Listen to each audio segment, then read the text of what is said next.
Verma Gandhi's talk. I hope you enjoyed it. I certainly did. It's always good to hear politicians who at least seem to be speaking from the heart, which is a good thing, and refreshing, rather than just simply looking for votes. So that is always a pleasant thing. So I've got a few things to talk to you about today. Biodiversity and TK and prospecting briefly. And I also, before I talk about this, I want to mention xenotransplants, which I haven't had the opportunity to put the slides together, so I shall just, in 2 minutes, give you a little bit of background about the need for, or at least the perceived need for, using xenotransplants.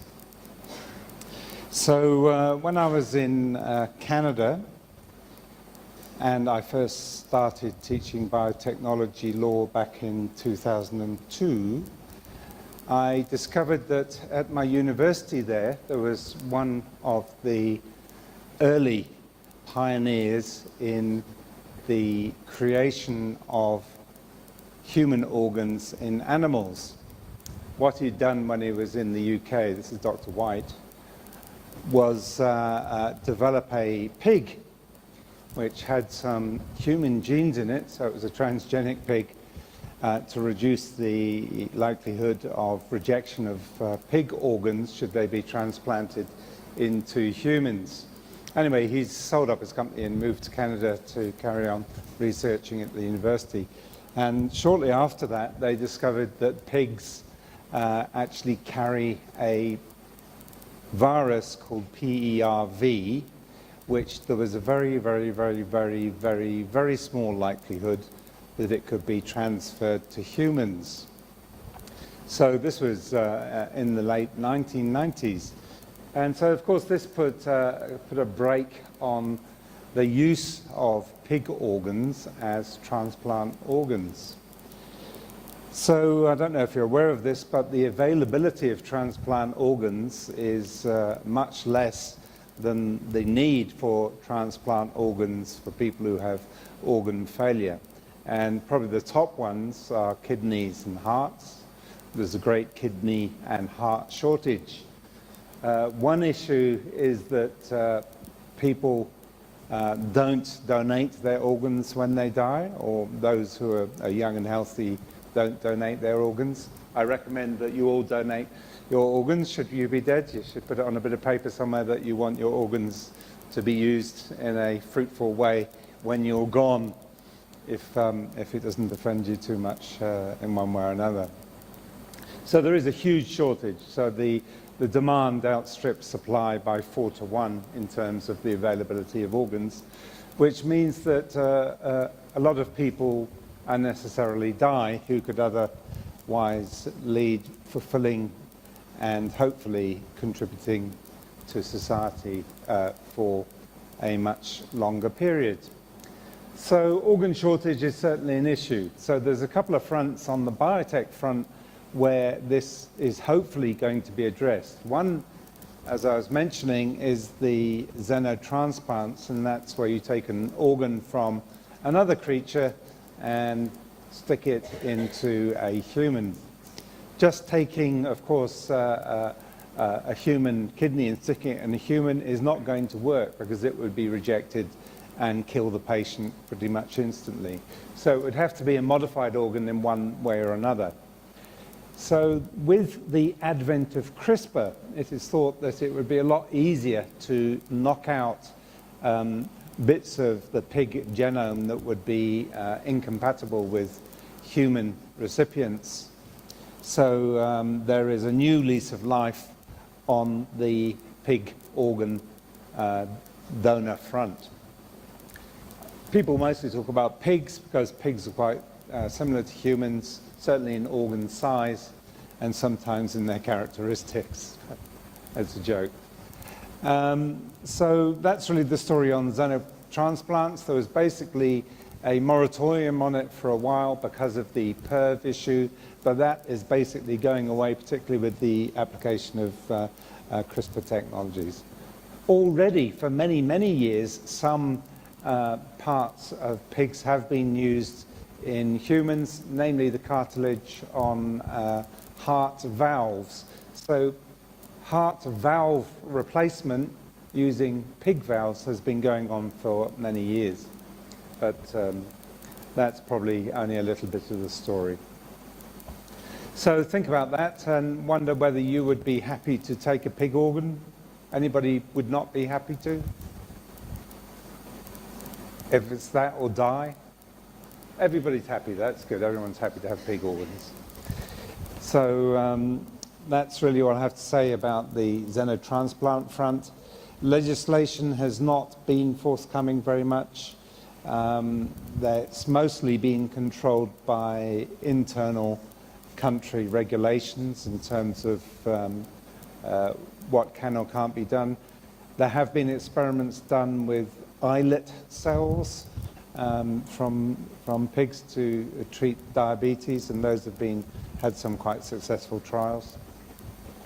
But there's really not much more on that story at the moment. But keep your eyes peeled, I think, with the application of CRISPR technologies to breeding pigs that provide organs that are less likely to be rejected by humans is something you'll see in the next couple of years. Anybody, any questions on xenotransplants? Xeno. Do you all know what the word xeno means? No? Yes? Oh, hand up. Yes. Nobody's going to tell me what xeno means? Nobody's going to ask? Yes?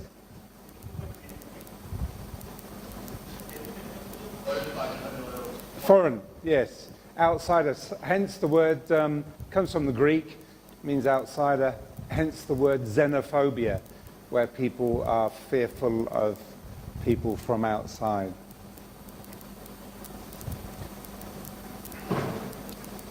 Nothing else on xenotransplant? No.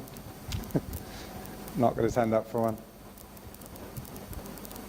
Okay, so the rest of the program for today is I'm going to introduce a little bit about biodiversity and traditional knowledge, and then Professor Bharti will pick up from there. Then we'll have a break, and then I'm going to just mention the DNA databases, fingerprinting, and then we'll sort of have a quick revision and a wrap-up.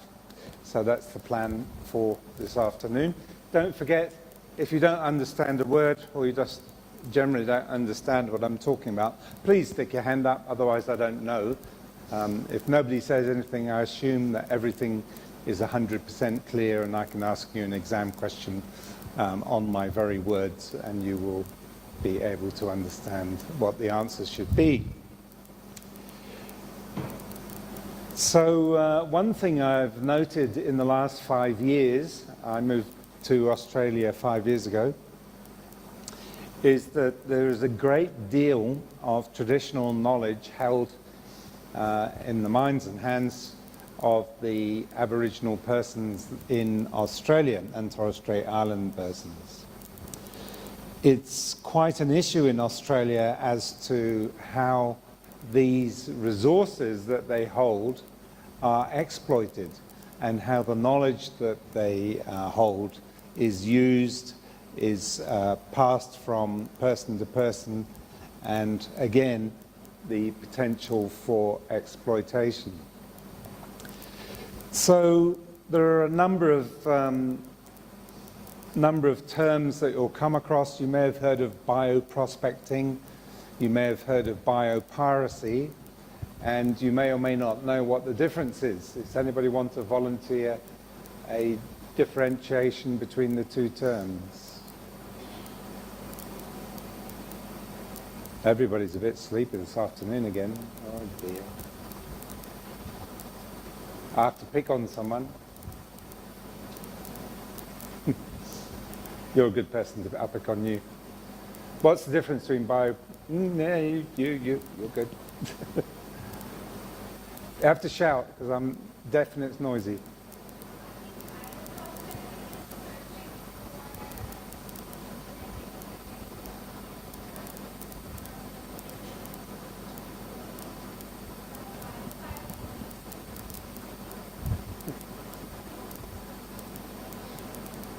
So my poor victim first of all said bioprospecting is searching for genetic materials, which is correct. Push the button.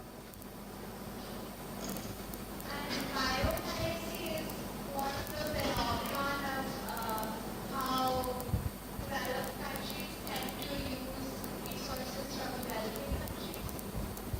Yeah, that's certainly part of the picture. I think you've hit the nail on the head with bioprospecting, is where people go out and search for interesting genetic combinations found in nature.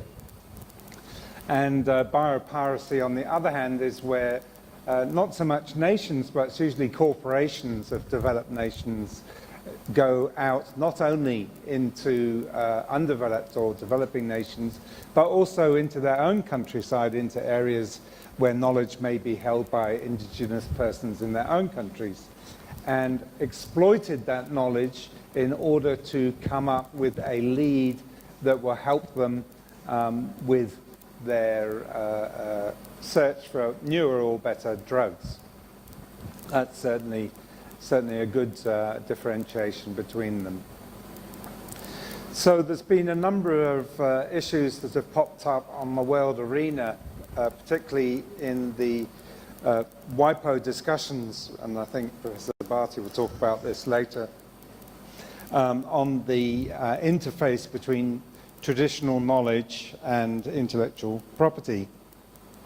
Most of those really have focused on how can one feed back into the source knowledge, which often comes from indigenous persons, wherever, and how can you feed back from the royalties from patents, or at least acknowledge in patent applications the source of the knowledge that led to the discovery or the invention.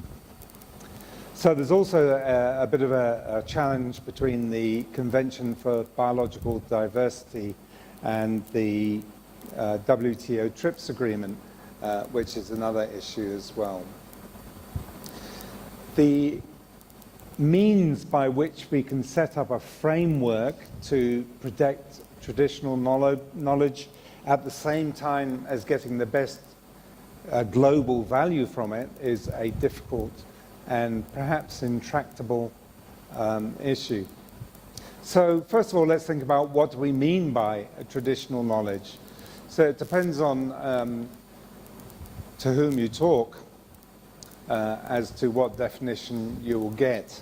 But it typically involves not just knowledge about herbs and medicines from directly from plant sources, which is certainly part of it, so-called folk medicine, but also tales, seeds and knowledge about seeds, knowledge about cropping, music, art, and even folklore as well.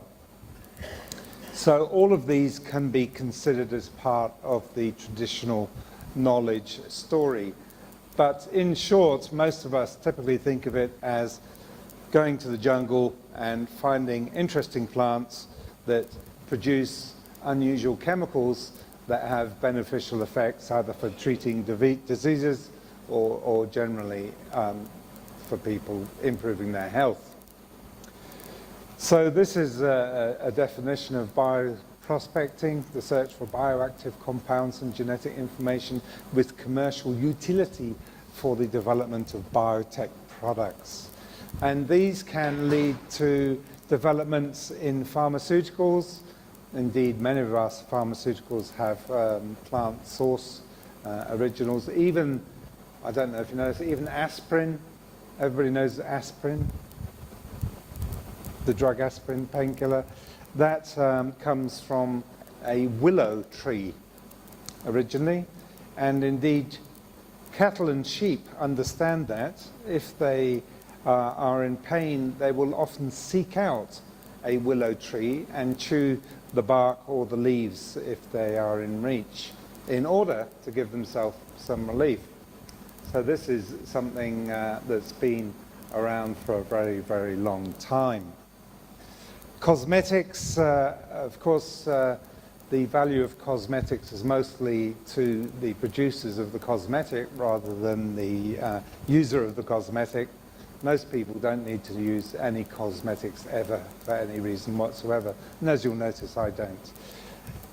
Natural pesticides and insecticides. So the Bt gene, which we talked about yesterday, that is a natural pesticide. It's actually in soil, and you can separate Bt from soil and use it as a natural pesticide. And indeed, in some organic certification areas, allowing the use of Bt as a spray is, as an insecticide, is allowable and doesn't take away the organic status of your product. So this photo I put in because I took it a long time ago in not that long, about 10 years ago in St. Martin, which has now been devastated by typhoons. And it just has a picture of a goat who looks quite drunk, and he has a bottle of beer next to him. That's the only reason it's there. Except that the islands around there are indeed rich sources of biodiversity, and a lot of research has been done looking for interesting compounds there. And I have a question. Can you use the mic? I can't hear. What are bioactive compounds? What do I mean by bioactive compounds? It's a chemical compound that has an effect on biological systems, which is most of them. Some don't, but you're looking for something that's going to have a biological effect, basically, like aspirin, so it reduces inflammation and reduces pain.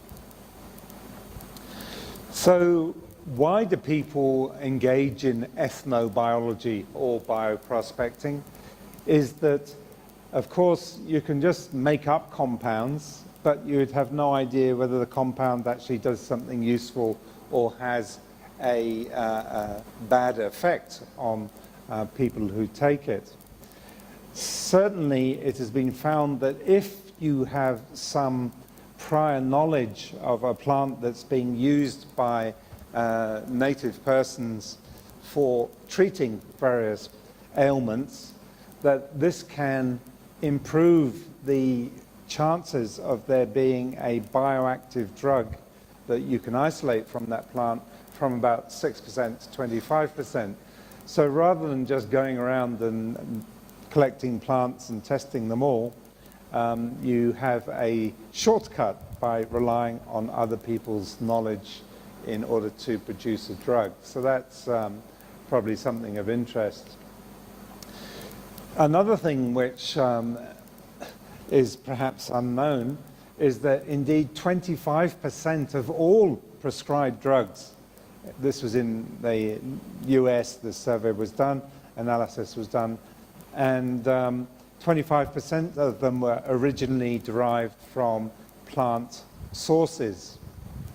So if you imagine how valuable these medicines are worth, 14 billion in the US at least, then you can see the value or the potential value of the plants that we have yet had a chance to analyze, discover, and see if there are any biological compounds inside, bioactive compounds, that we can use in terms of health and treatment. The thing about these bioactive compounds are they're usually incredibly complex molecules, and it's not something that you would come by chance just by mixing up stuff in a lab. The fact that plants are making them for some reason or other, for the plant's benefit, is of interest to start with. And indeed, simply investigating plants will bring results. But again, if you have that traditional knowledge head start, you are much more likely to get to a successful product faster. So the problem, I suppose, that we're faced as lawyers is that there is no real legal framework that reflects the added value that indigenous knowledge can contribute to the products that we get. There's nothing there. A lot of the time, their knowledge is not something that would be enough to attract any intellectual property right protection. How can we achieve a balance, a fair balance, in terms of allowing for valuing the knowledge that we get from indigenous persons at the same time as moving forward with our quest for better drugs and chemicals? That is something that you have to ask your case selves. So this is a very old quote from a case called Sayre and Moore from 1785, and it comes from the Chief Justice at the time, Lord Mansfield.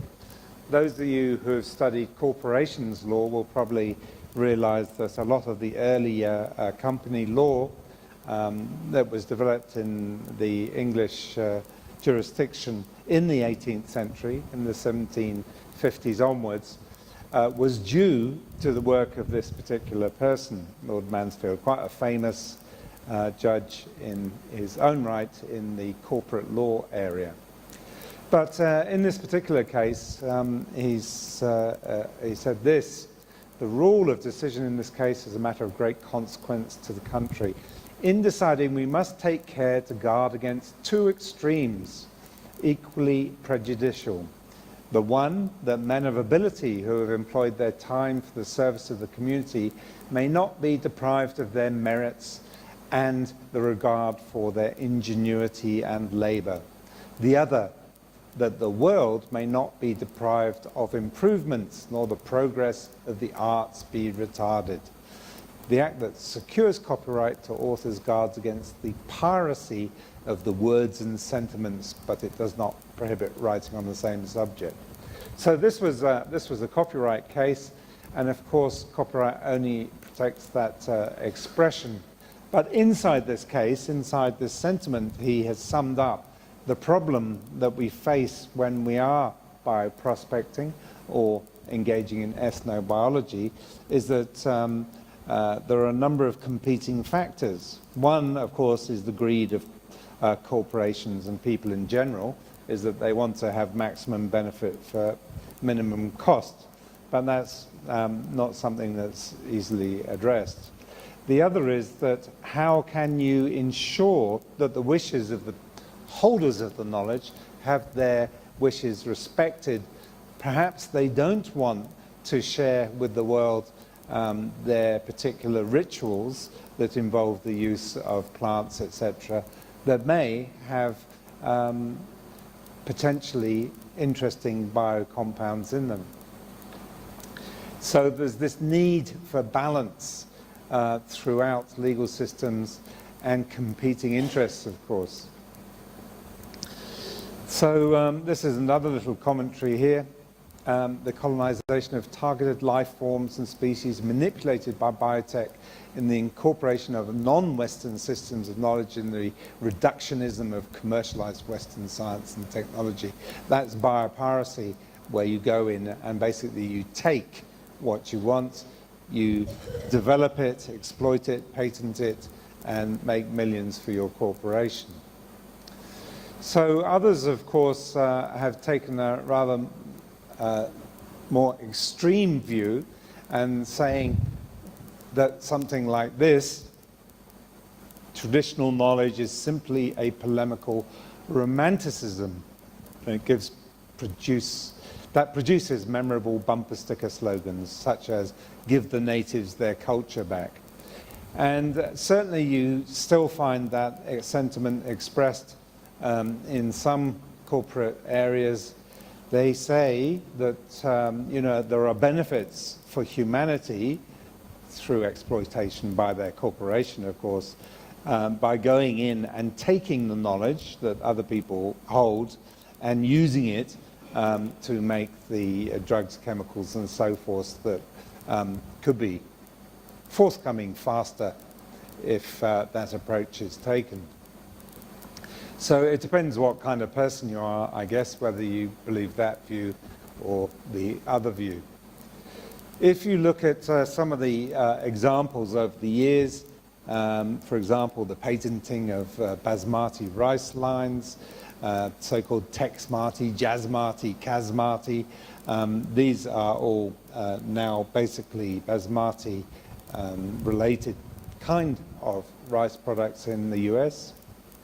And indeed, originally there were over a dozen US patents filed over neem in the US, over the neem tree, and this really was just relying on what's common knowledge in India, that the neem tree is indeed an effective insecticide, also a powerful antitoxin, and something you can apply to wounds and so forth. And this knowledge was taken and a product was developed which was basically a suspended form of neem, and a number of patents were filed in the US. There have been literally dozens of other examples. I just put a list of them here for your quick look through. Taxol is probably an interesting one, as that's a very difficult compound to replicate in the lab. Although in just very recently, in recent years, they've managed to make some advances on that, and that's a anti-cancer treatment drug.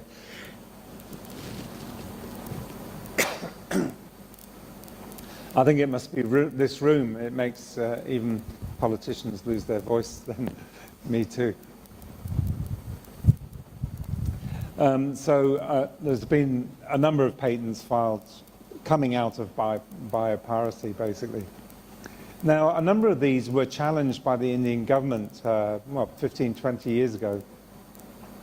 And I'll come to what the Indian government did a little bit later, but they have been highly active in restraining foreign corporations from patenting material that's based on traditional knowledge or Ayurvedic knowledge in India. It's not, of course, just in developing nations. Also in Australia, for example, honey, the properties of honey, they were trying to stake claims and patent things over these.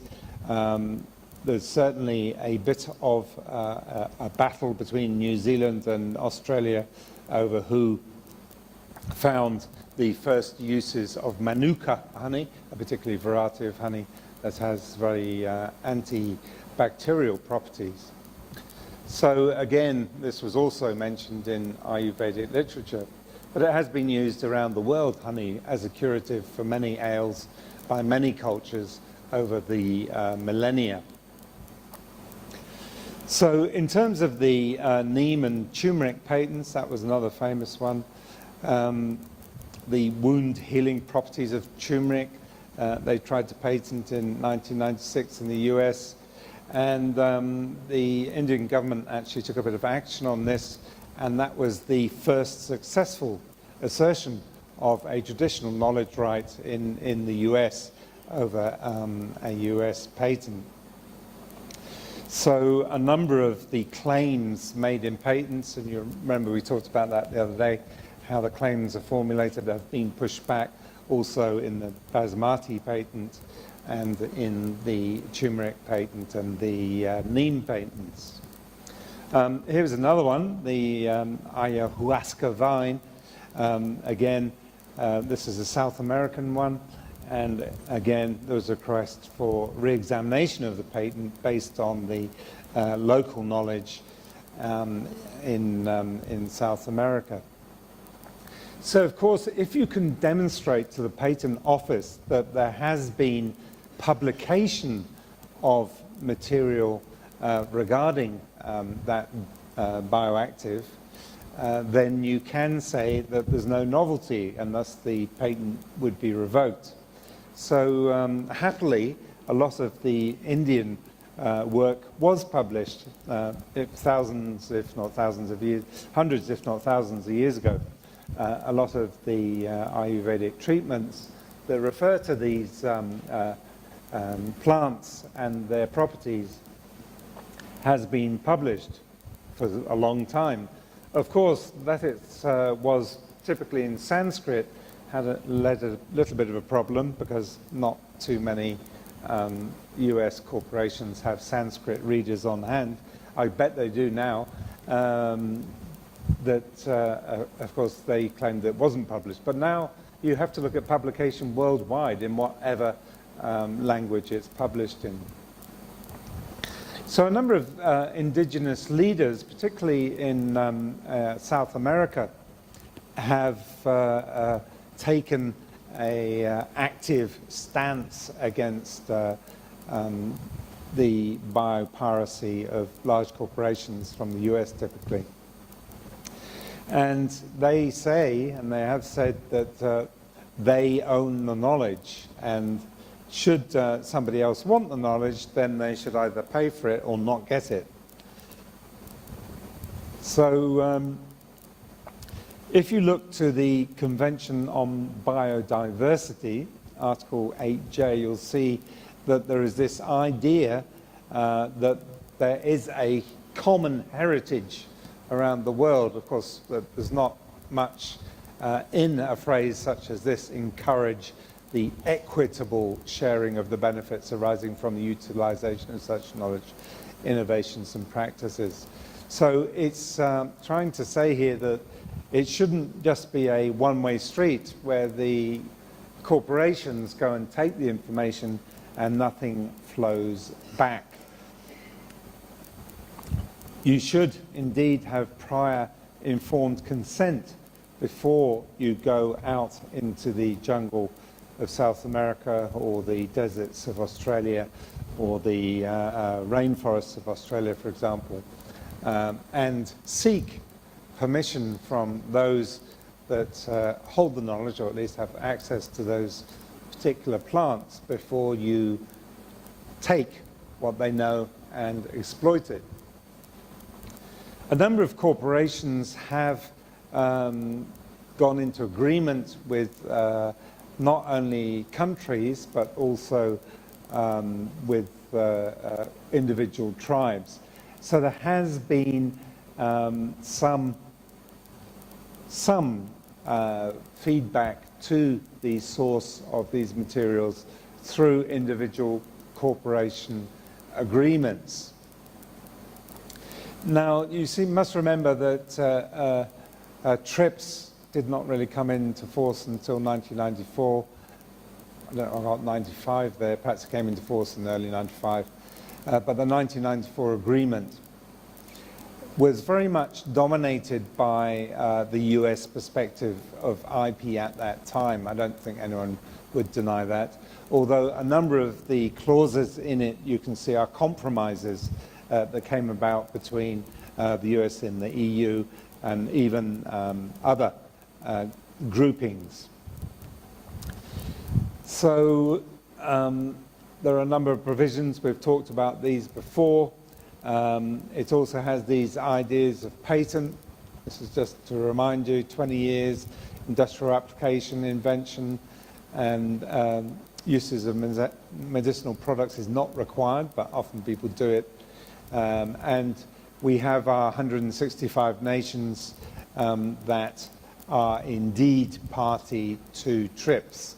And again, this is the words from the WTO as to the benefits of TRIPS. Though if you are a tribe in the Amazon rainforest in South America, I don't quite see how they would see TRIPS operating much in their benefit. Yes? Two-way exchange, yes.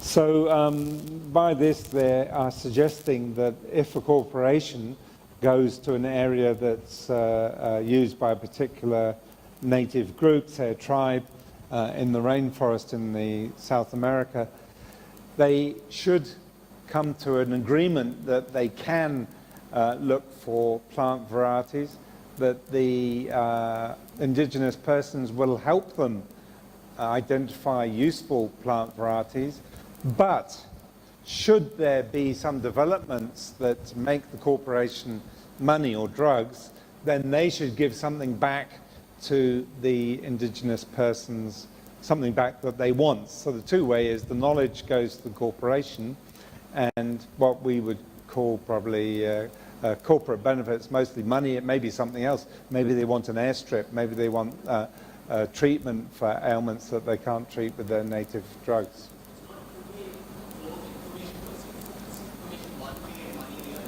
It could be money, or it could be something else, yeah. So, of course, developing countries, even at the time of the TRIPS agreement, was somewhat different to that of the West. Actually, when I was in at the WTO, must be 10 years ago now, I met, I think her name was Jayashi Wattle. She was India's representative at the time of the negotiations. And there was basically her representing a bunch of developing nations. And of course, the US and all the other developed nations had teams of lawyers. So, you know, there were 20 US IP lawyers on their team. So I think she did well to get any compromise out of anything, given that she was one of the few fighting for developing countries. She now, I believe, still works at the WTO. Has an interesting book, should you get a chance to read it sometime.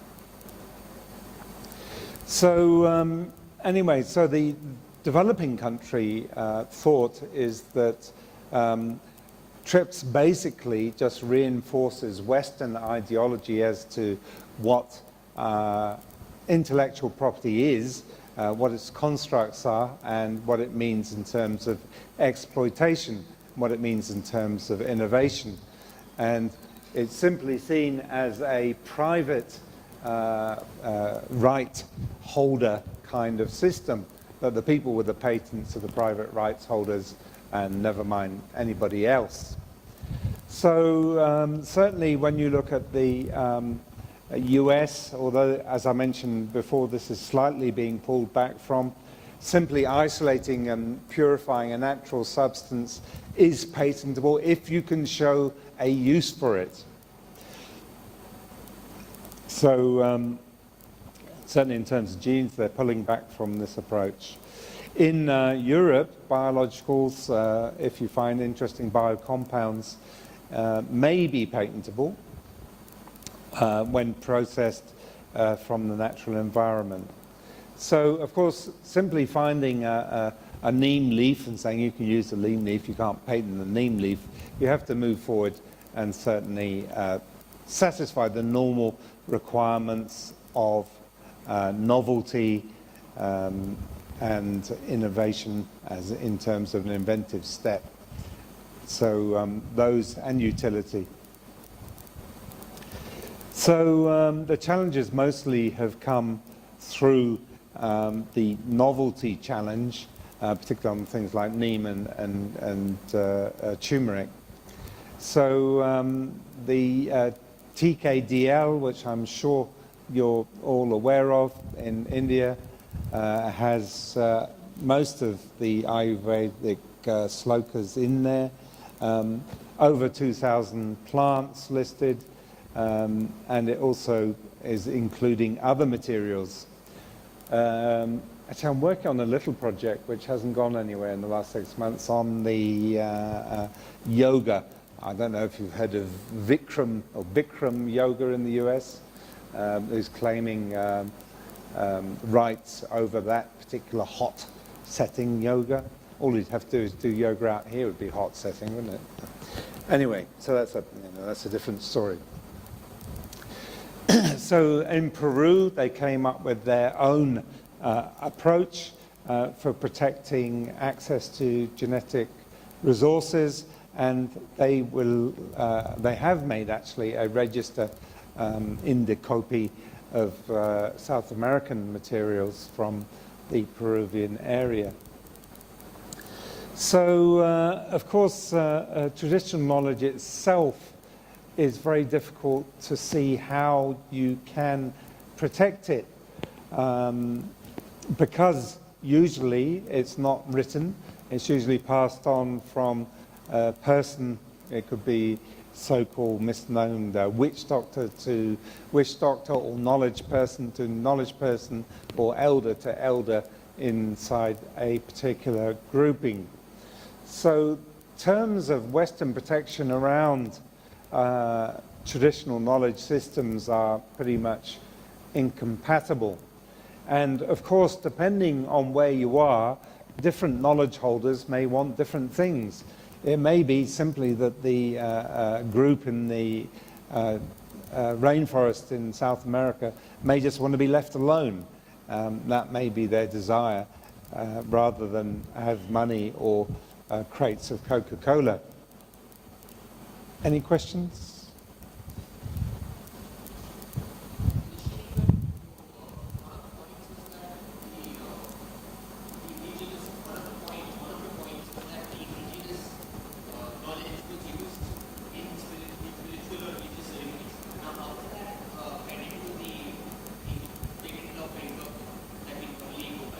Has it fed into what? So I didn't... It doesn't fit in at all. That's the problem, is that our system is our system, which is basically based on a framework developed over centuries in particularly England, but Europe in general. And that means absolutely nothing to the cultures that you come across in different places around the world. They simply don't think in that kind of framework. And indeed, many people in the West don't think in that kind of framework, but that's the framework we have. How can you fit something, you know, it's apples and oranges, they're completely different. And there's no way you can fit something like that into our current IP structure. Yeah, mostly legislation doesn't really care much about morality or accepting new kinds of subject matter that are outside what was contemplated by the drafters of the original legislation.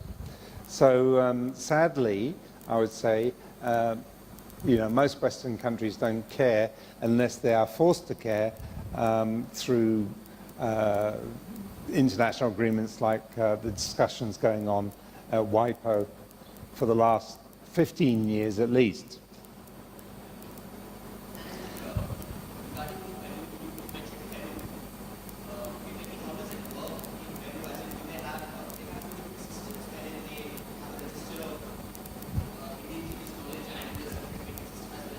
My understanding is that they have the Western system for patents and stuff, but they're also maintaining a register of indigenous knowledge where the local tribe wants to cooperate, and often they don't want to cooperate.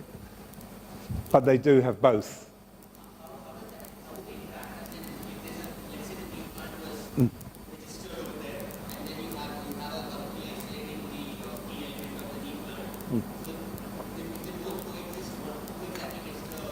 No, the good thing about these registers, including the Indian one, is that if it's in the register, and at least some people can access it, then it's no longer novel if you produce something that's in the register.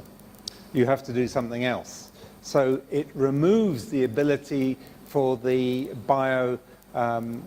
biochemical to be patented unless they do something remarkably new with it that satisfies the normal patent requirements. So these are really weapons against patenting, is to put traditional knowledge into databases so that it then becomes a prior art that then can't be patented.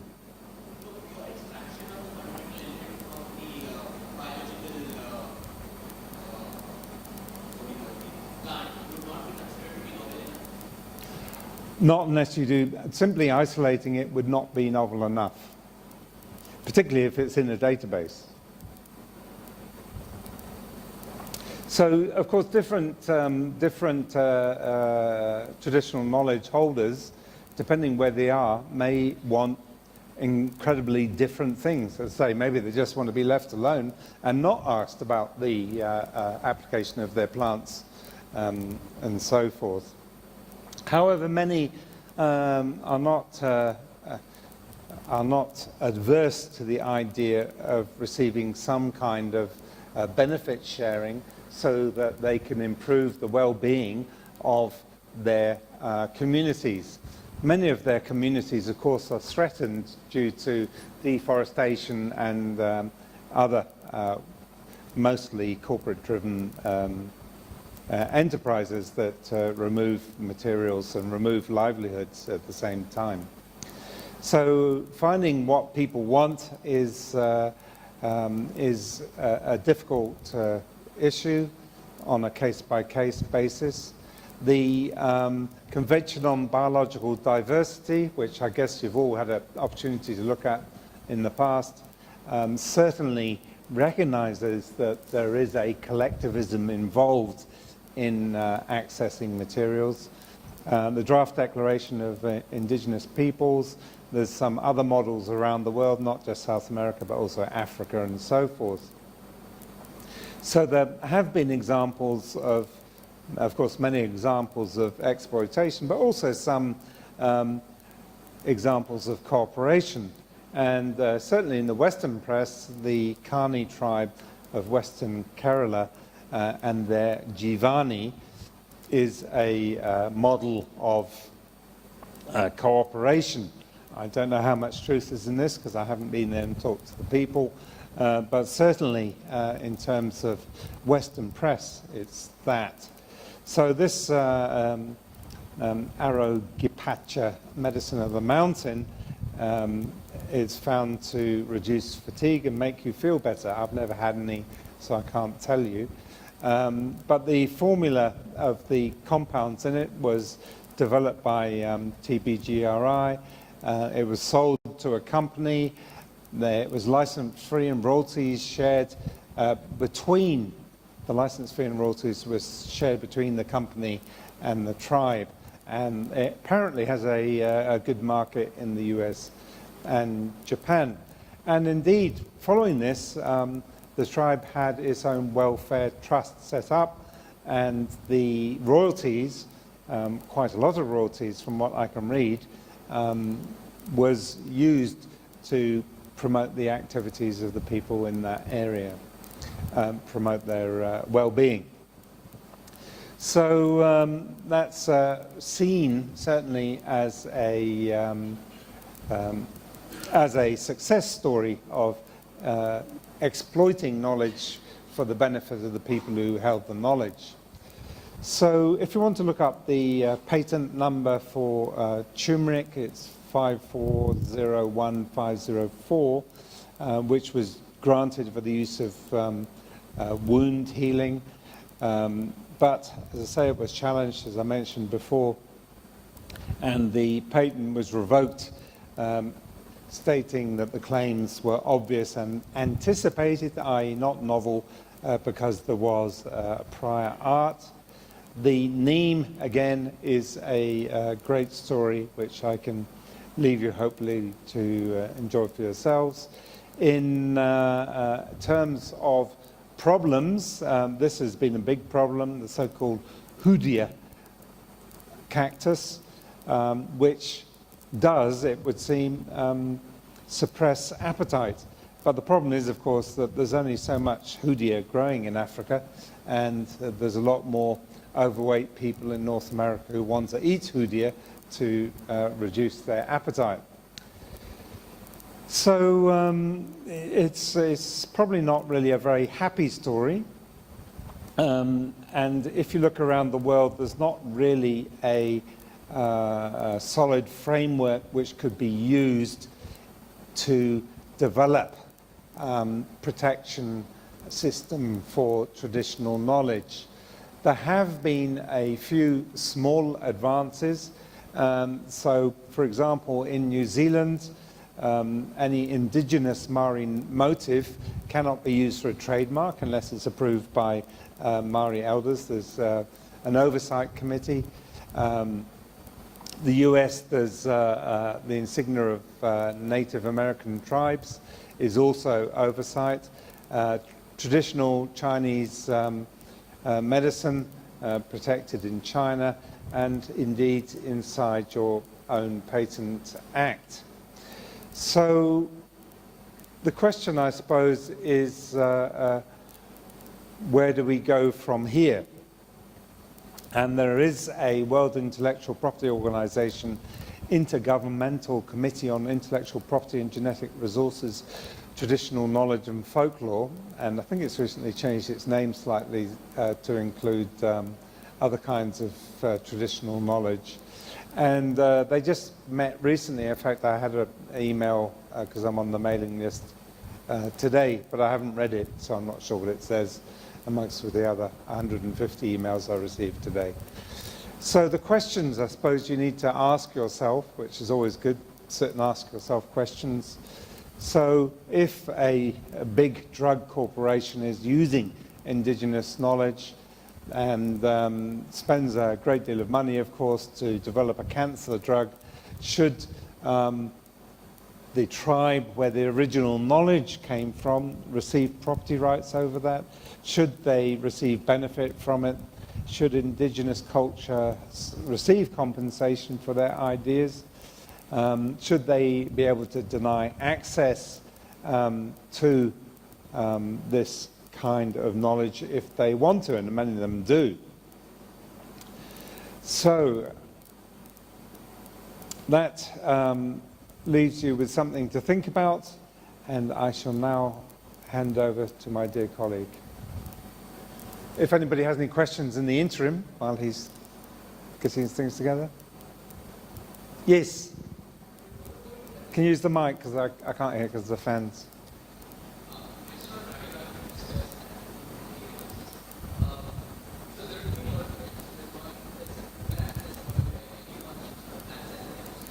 Oh, I can't hear.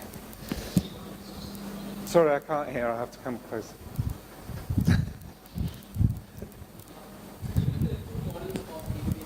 Yes. And one of them is open access. Everyone can see what's on the register. Yes. Whereas the Indian model is to say You can see little bits. sign that he can. Yes. What do you think is better? What, me personally? Well, I'm a curious person, so I like to be able to look at things.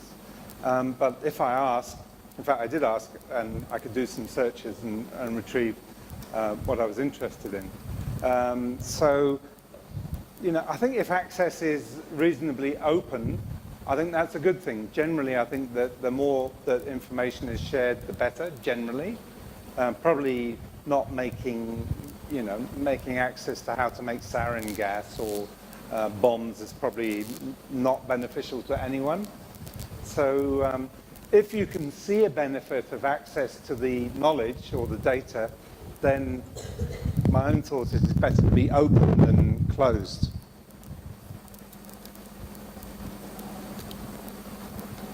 Anyone else while I'm here?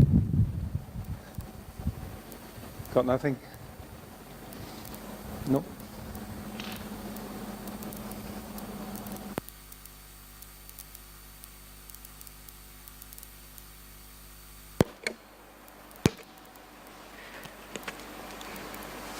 Okay, so I don't really have slides for my today's lecture. I'm just complementing and excuse me, supplementing whatever was discussed by Professor Perry. I hope, you know, in the course of my lecture, a couple of points I'm able to convey in terms of the underlying concern vis-a-vis intellectual property rights system and traditional knowledge systems. So one of those concerns, you know, as I put it, would be that the solutions offered by modern biotech science, supported by industry or promoted by industry, which modern intellectual property rights system incentivizes, are not necessarily appropriate in their application everywhere in offering solutions. Yet universalization of intellectual property rights on one hand pushes for the adoption of these solutions, and on the other hand undermines the importance of local solutions developed by local or indigenous populations. And similarly, a related point, that the argument would be that modern intellectual property rights system legitimizes and promotes one method of knowledge production and one set of reasons for knowledge production at the cost of many others. So I hope these points, because these are actually in a way the fundamental, at the core of conflict between traditional knowledge and intellectual property rights system. So I hope you'll have some appreciation of these concerns by the time I finish my lecture. Also, for a few of you who were part of my seminar course, you would have some familiarity with a couple of examples I would be using, or the tone of my lecture. So let me just start with a hypothetical example which I often use otherwise also, just to build a context for what what the issue is, or how do we see the issue. So let's assume that you are a top IP lawyer with an established practice. You are well known for offering best of the possible solutions for all kinds of intellectual property related issues. How do you protect somebody's intellectual wealth? How do you monetize it to the best possible extent possible, and all that.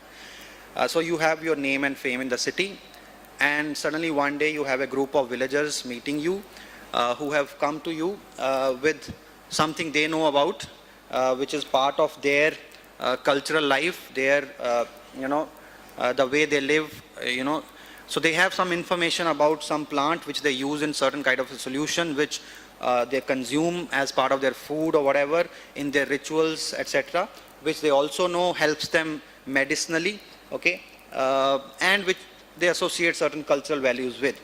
So for whatever reason, they are a little insecure about that plant and that solution they make out of that plant. So they've come to you for help in seeing if you can help them, because you are apparently one of the top lawyers in intellectual property in the city. Okay, so so you are fully trained in your art, and you have a set of questions ready for them, which you ask all your clients. Questions like, okay, tell me what is the invention, okay, or let's say, who is the inventor, okay. You have very set standard questions for them. Who is the inventor? And you anticipate certain kind of answers to your questions before you propose solutions or before you devise a strategy for your client. So generally the answer coming to you from your normal clients would be person A or company A or whatever, right? But in this case the answer comes, sorry, we do not have one person to be named. It's the community as a whole which is the holder of knowledge right now, and it's our forefathers or ancestors who have passed it on to us. So we can't tell you who an inventor is per se. That's not the idea we really understand. Okay, you know that you have a problem at your hand, but you continue the questions. What is the date of invention? Again, you are not getting an anticipated answer, because they don't really tell you a date of invention. It is knowledge handed over to them by by their earlier generations, and that's how it has been passing on. Well, okay, why do you want to protect it? Well, the answer again would be a little different from your conventional answer, that it would not necessarily be because they want to monetize it or they want to have commercial advantages out of it, though that could surely be one of the reasons for many of the indigenous or traditional communities. But in most of the cases, that might not be the first reason or the only or the most important reason. You might get to hear things like, we want to protect it because we feel that this is an important resource for us. This resource ensures our healthy living, and any disrespect or any misappropriation of this resource, violating the protocols which we have developed over the years, might end up offending the resource, and therefore the resource itself might just stop giving benefits to our. So this is the kind of language most of the times many indigenous or local populations would be speaking in when it comes to explaining the knowledge they possess in their hands, or the resources which they use in order to live their lives. Okay. So listening to all this, you know that you are not really equipped to, provide them solutions of any kind. So they might just go back a little disappointed that, you couldn't, because in your understanding of intellectual property, what they came up with was not really intellectual property in any way. Okay.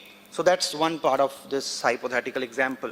The other part is 2 days, after that or 2 months after that, you have a scientist visiting you who has isolated an active ingredient from the same plant with which this group of people had come to you, okay? And now again you have the same set of questions, and now you are getting the answers you were anticipating. He can tell you that he was the one who isolated it, he can give you a date for it, he can give you a reason for protection that he wants to monetize that information, whatever he's generated and all that, okay? All that is what you are equipped to handle, right? And you have immediate solution on offer that yes, we can, patent it, monetize it, we can enter into licensing agreements, etc., etc., right? So this hypothetical example, villagers come back to you asking as to why is it that when they came with same kind of knowledge in their hands, they were told that they were not really possessing any intellectual property as such, whereas when somebody else came to the same lawyer with almost same kind of information, he was seen to be possessing intellectual property in his hands, which could be then milked, monetized and all that, okay? So the fundamental issue then comes when we speak about conflict between intellectual property rights and traditional knowledge. At its core is, why is this, what explains this discriminatory treatment vis-a-vis the presentation of knowledge when it is done, let's say, by indigenous communities in their own manner, and when it is done by a modern scientist in his own manner as taught to him by modern scientific language, okay? So the question is there some kind of epistemological reason behind it? Can we say that the knowledge possessed by the indigenous community or the local farmers or whosoever approached you wasn't, whatever claims they were making about what they possessed, those claims were not sufficiently rooted in knowledge, and therefore you could not really offer them a solution, and the claims made by the scientists were sufficiently rooted in knowledge, and therefore you could offer a solution. So what exactly is the reason behind one kind of a response in one case and the second kind of opposite response in the other case, okay? Is there a problem in the kind of knowledge which was possessed, or there is something else at stake, okay? Now, some of us might feel that the claim about knowledge per se was not what the problem was. It was just that the manner in which knowledge was possessed by the indigenous community, in that manner it was there since ages, and it was old knowledge, and therefore not protectable anymore under intellectual property rights, okay? And therefore it's not really a disrespect to the knowledge generation per se by indigenous or traditional communities, but simply the fact that it was there for long now, and therefore it could not be continued to be protected. Like it happens with your conventional IP also, if it is beyond a particular period of time, then obviously it becomes a public domain material. Well, just to, in case that was the thought coming in coming to some of you, that's not how generally scientific community would look at this issue. And when I say scientific community, I am not necessarily talking about individual scientists. Individual scientists can have all sorts of individual, attitudes, behaviors. But generally, the field of science and technology would have a sense of, if not disrespect, at least indifference towards whatever is being claimed as knowledge-based claim by indigenous or traditional knowledge holders. Okay, so just a small statement which I am taking from Vandana Shiva's book, which I used for my seminar course class also, where she quotes, it's an old statement, so not necessarily a very recent kind of a, example of sentiment, but surely, things in terms of scientific community's sentiment towards indigenous or traditional knowledge, things would more or less be the same. So this is what, a statement issued by a forum on plant breeding, which was organized by a company called Pioneer Hybrid, which is today called as DuPont. This is what they said about germplasm, on which they further innovate. Germplasm they acquire from the local farmers, and on which they further innovate. So this is what the statement said. The statement said that some insist that since germplasm is a resource belonging to the public, such improved varieties would be supplied to the farmers in the source country, either at low cost or at no cost.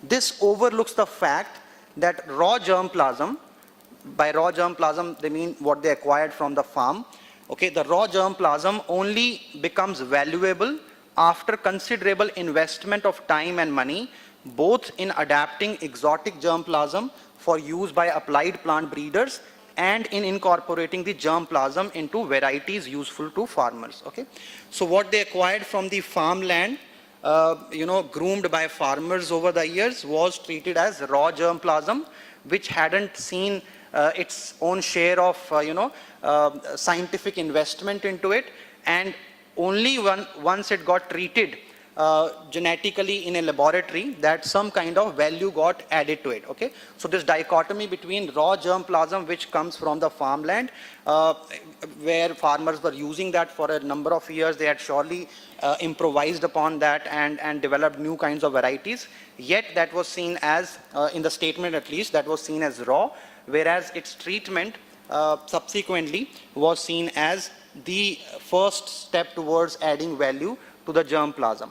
Now that would surely not be the case if, if you, for example, innovate upon an already, protected intellectual property, right? If I have innovated, let's say machine A, okay, or I have come up with software A, and you think of, an idea which can improve the working of the software, you'll have to enter into a deal with me. You can't really say that, because I have improved upon whatever this fellow had done, I am the one who's added value to it, right? You recognize that whatever software was there already, which was created by somebody else, had a value in it already, being contributed by the person who created that software. I might be adding some more value to it. Okay, so in that typical IP situation, you respect the value associated with the resource you are utilizing, value which might be added by somebody who created that resource in the first place, and then you probably talk about what additional value you can add to that particular software. As against that, in this case, there was a clear-cut, non-recognition of any kind of scientific value being there in the germplasm which is acquired from the farmland, and the assumption was that if at all there is going to be any value, the first stage of adding value to that germplasm is going to happen when it got treated in a particular laboratory. So therefore, the idea which I am trying to highlight is that from the perspective of modern science and technology, again, I'm not speaking about individual scientists. As I said, people can have different behaviors and attitudes.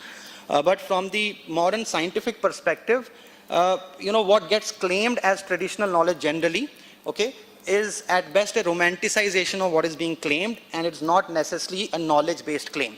And if it is not necessarily a knowledge-based claim, then the question of adhering to certain protocols, respecting certain protocols when it comes to accessing that knowledge, when it comes to using that knowledge, that becomes a kind of an unnecessary burden, even when in some cases where some people might be ready to take up that burden. Okay, that becomes a kind of hindrance in the progress of science as such. Okay, so the argument is that I'm just repeating, I think myself, that the indigenous claims are not necessarily seen as claims based on knowledge. Okay, I'll continue to build on this. Okay, if you think that some more clarity is required, I hope that'll come through in a minute or two.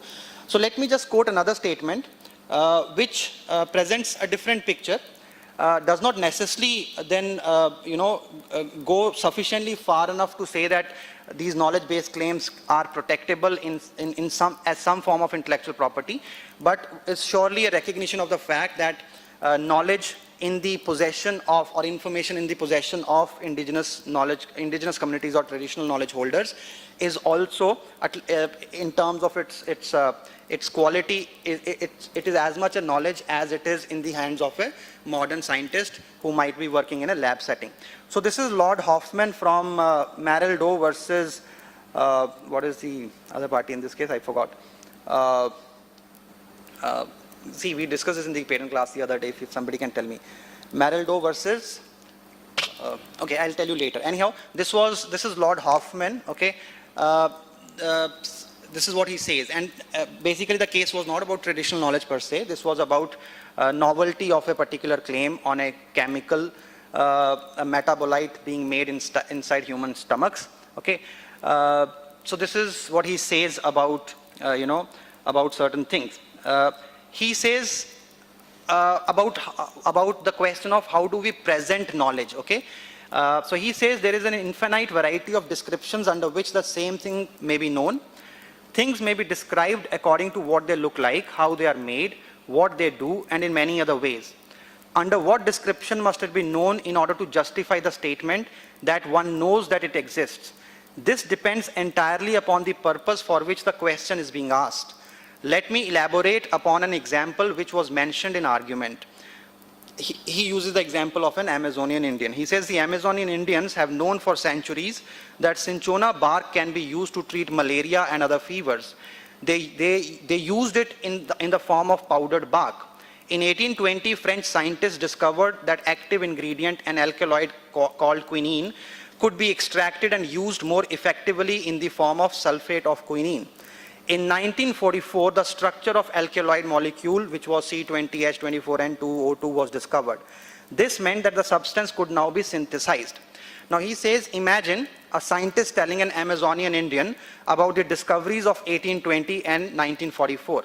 He says, we found the reason why bark is good for fevers is that it contains an alkaloid with rather complicated chemical structure which reacts with red corpuscles in the bloodstream, and it is called quinine.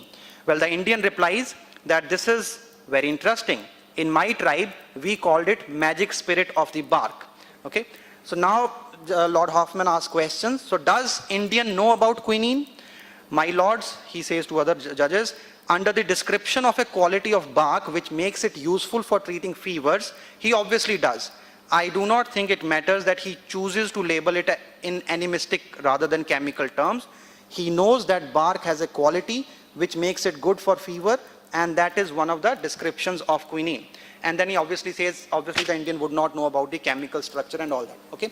But at least there is some implicit acknowledgement in this statement that the claim vis-a-vis that tree, in whatever animistic or spiritual or whatever kind of emotional or sentimental language that might be presented, there is a degree of knowledge associated with the claim which is being made, okay? And if a scientist were to fall sick in that village, okay, and no access to modern medicine, a scientist would surely rely upon this knowledge generated by the local community as to how do we treat certain kind of fevers, okay?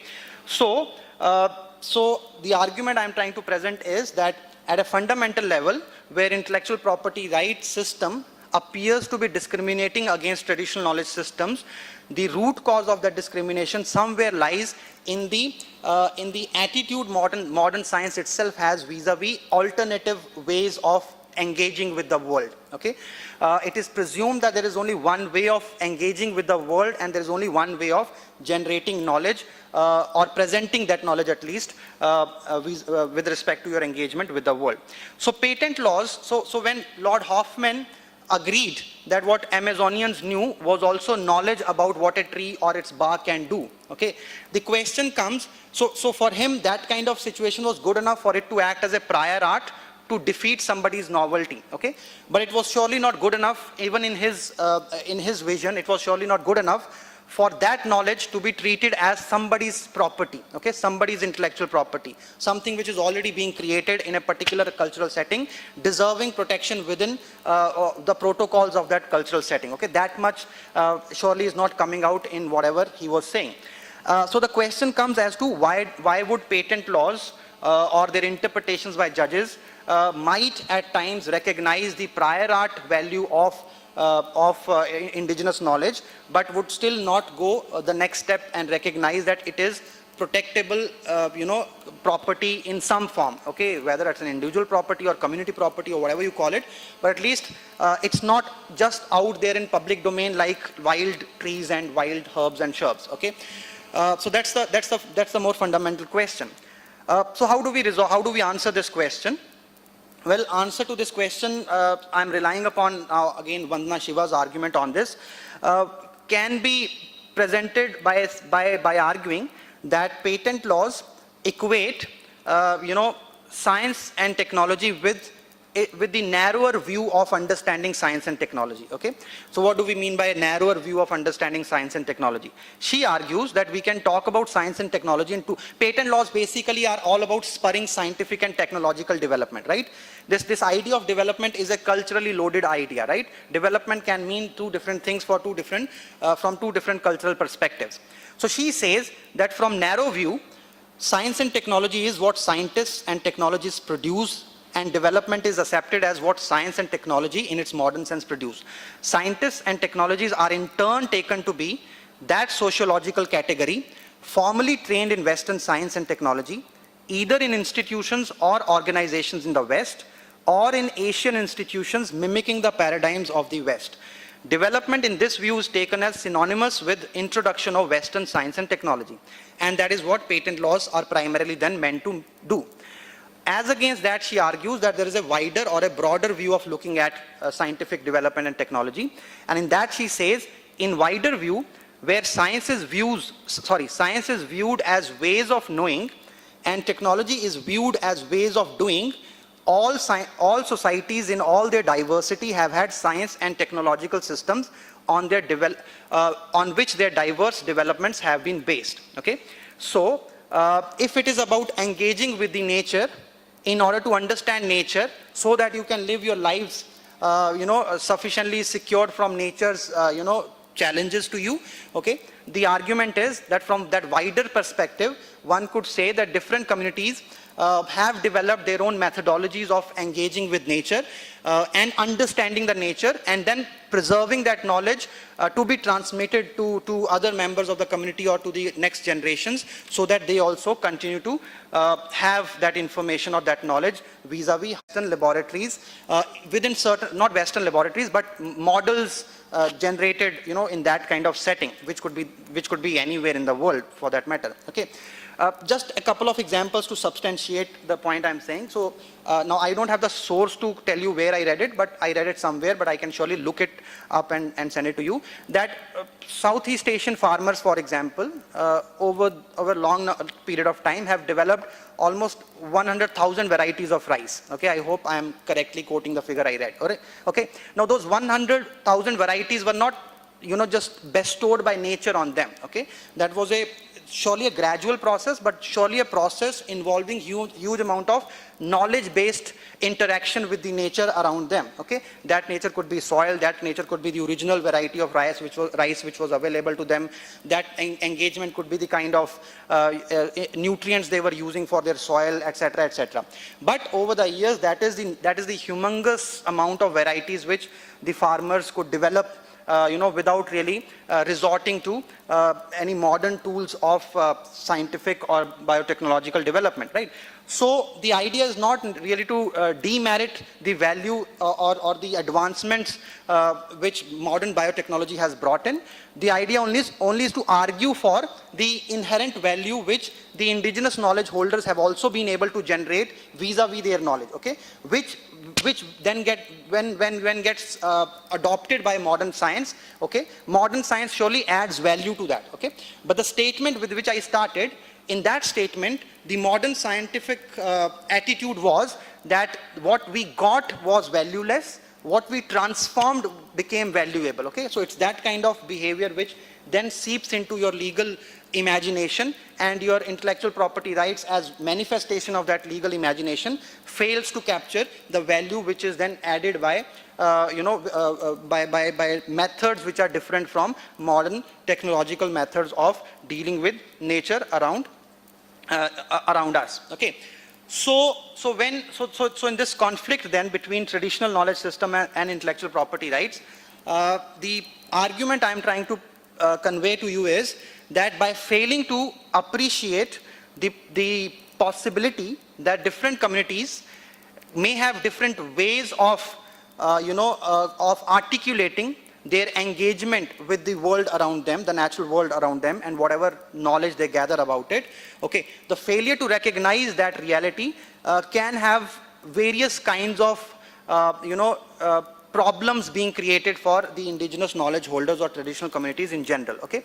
I'm categorizing them into two parts here. One is the socio-cultural damage which happens to indigenous or local communities, and the other is political and economic damage which happens to indigenous or local communities when modern science and then law supported by modern science or vice versa, it often goes in circles, okay, ignores the fact that knowledge could be generated and presented in forms different from how modern science would require it to be, okay.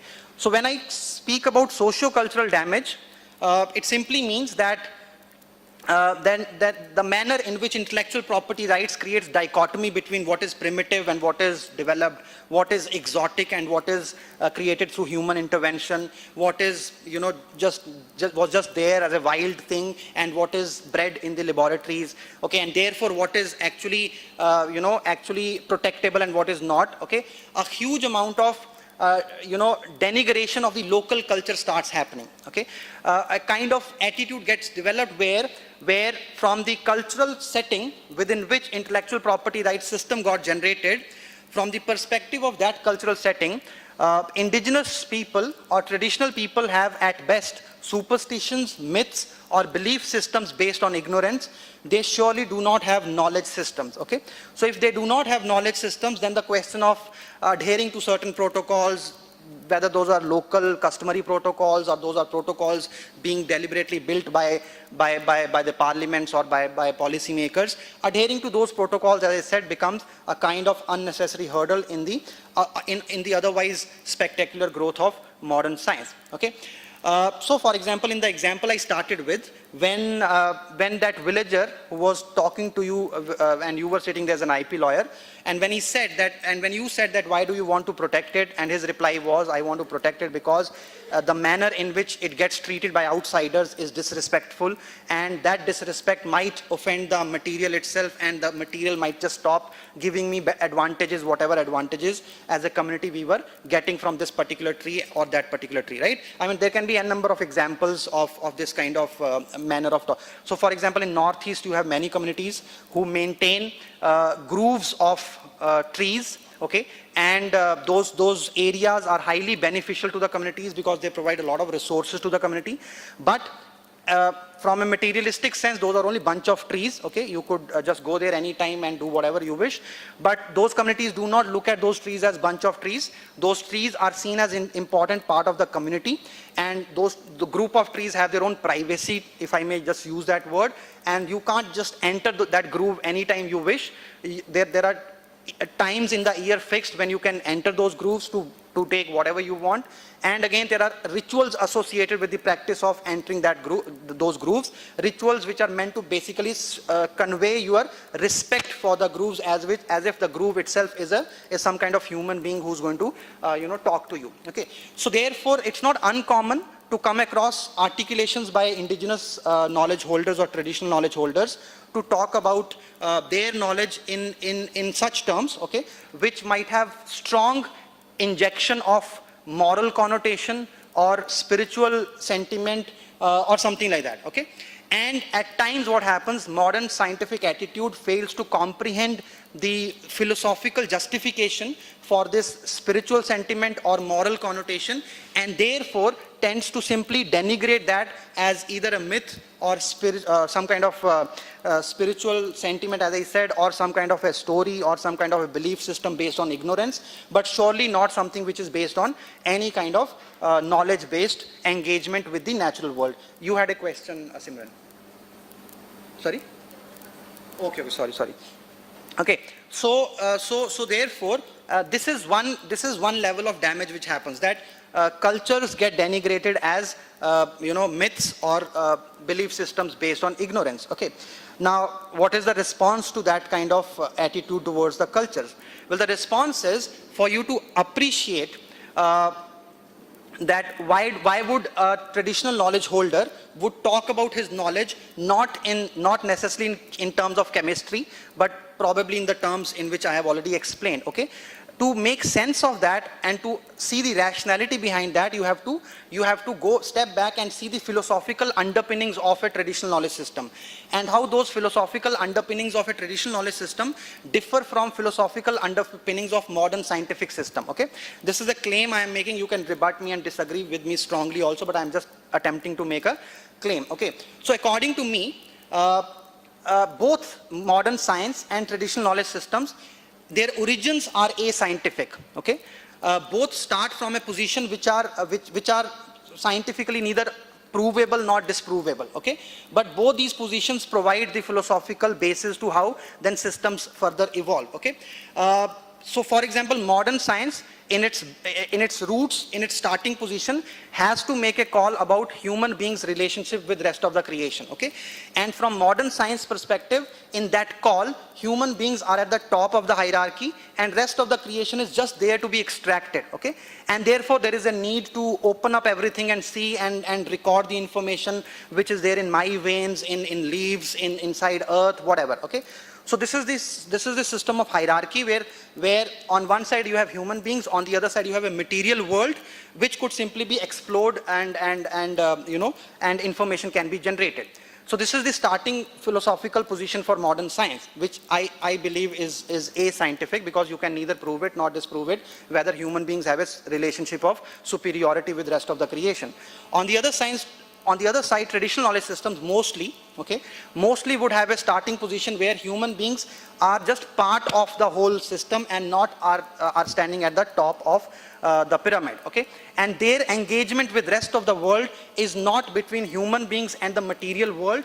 Okay, the engagement is between two living entities. So when I engage with a tree, the tree is as much a living entity worthy of its existence as I am, in the scheme of the things. Okay, so my engagement with tree cannot simply be seeing tree as a resource which I'm going to cut open and see what all is there, and then then tree would be relevant for me, and the information is what matters. Okay, so from traditional knowledge perspective, the relationship is one of engagement, which surely has a moral component in it with the rest of the creation.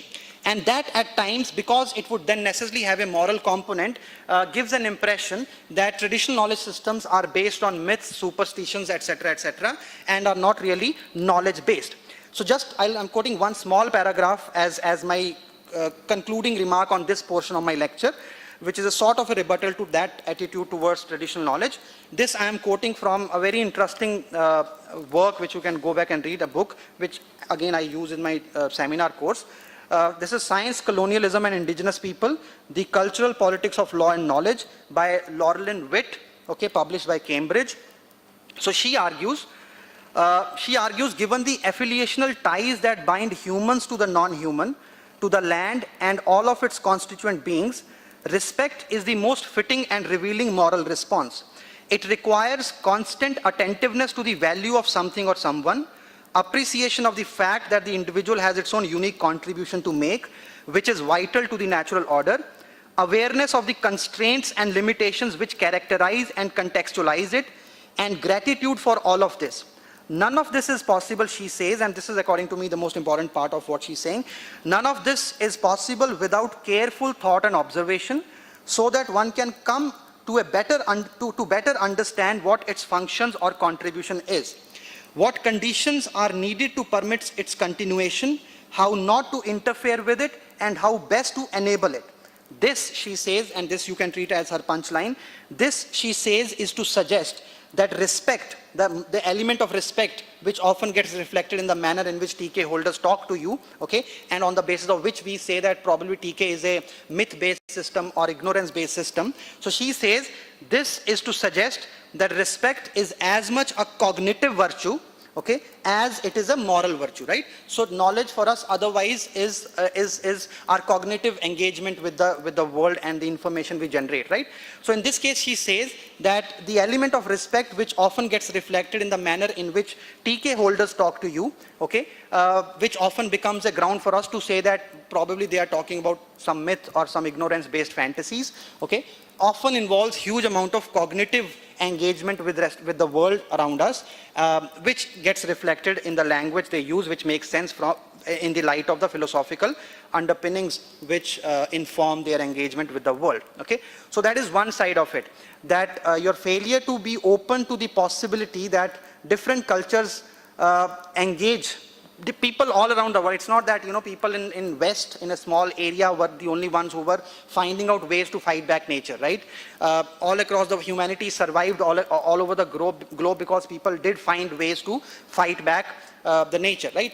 And therefore people developed their own protocols, their own methodologies about whatever knowledge they generated, and in whatever language they found it best to speak about it, they spoke about it in that language, okay? But just to term that as a myth or ignorance becomes a question of political kind of or cultural dominance over them and denigration of their cultural way of talking about their knowledge. So that is one side of it. The other side, the other damage which happens in this respect is the political and economic damage to the holders of traditional knowledge or indigenous knowledge, okay? And for this, again, I'm going back to what Vandana Shiva has argued in her book. I'm quoting from her chapter. The book is Violence of Green Revolution, which is in a way controversial work because obviously she challenges the whole, whole importance of green revolution, okay? And obviously there are strong rebuttals to her and her argumentation here, but she has an interesting argument to present which surely would make us think about it even if we don't necessarily agree with it, okay? I'm quoting from her last chapter or second last chapter of the book, which is called The Seed and the Spinning Wheel, where she comments on what was at that time called as high yielding variety seeds, which post green revolution were popularized in India. So she says this high yielding variety which replaced the local seed which was generated by the farmers on their fields, okay, this is nothing but, according to her, this is nothing but a tool of shifting power or power center from the farmland of a farmer to the rooms in a modern laboratory of a modern corporation, okay. Her argument is, she says, the improvement of seed is not a neutral economic process.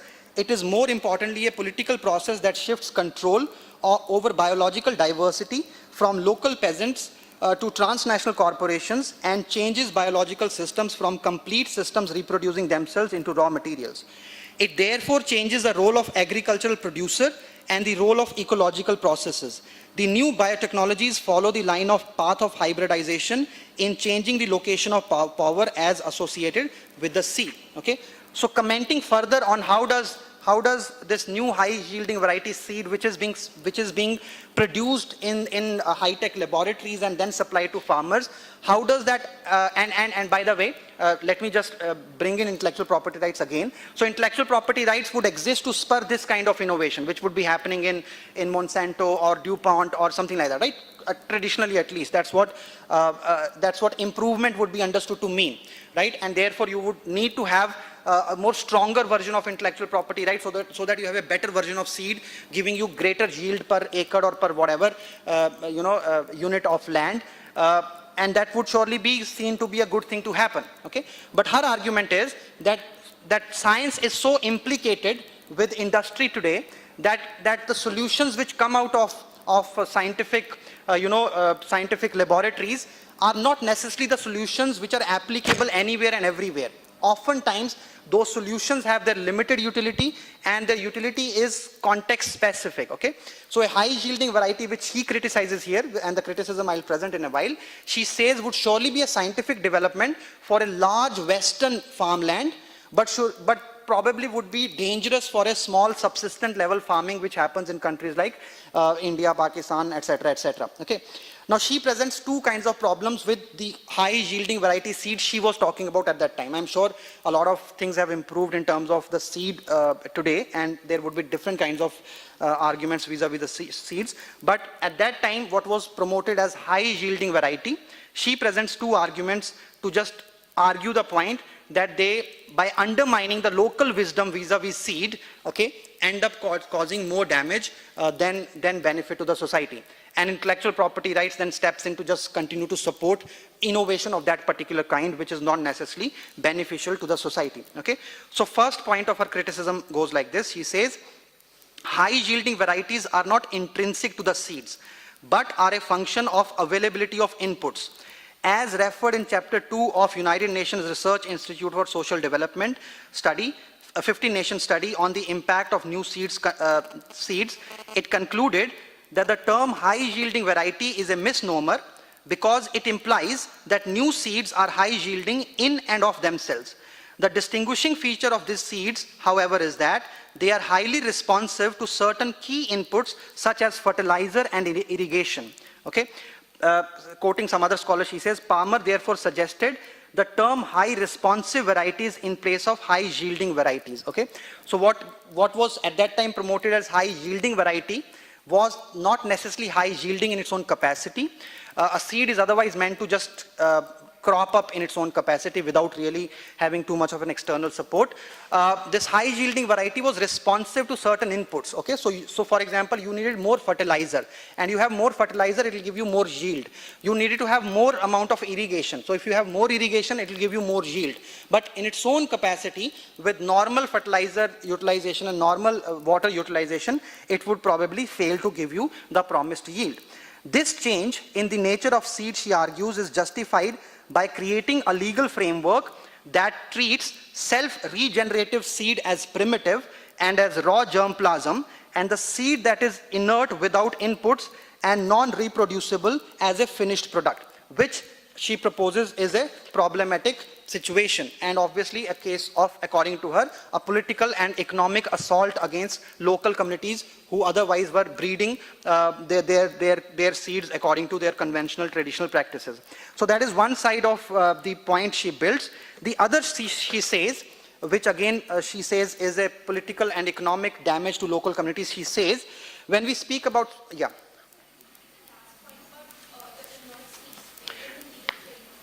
so the point was that this high yielding variety is not going to give you any yield if it is not sufficiently supported by additional inputs like fertilizer, more water and stuff like that. Okay. Whereas seed, conceptually speaking, is something you put in the soil and it would just sprout out as a plant, right? This seed would not sprout out as a plant unless this seed is artificially supported by all that. That was her argument.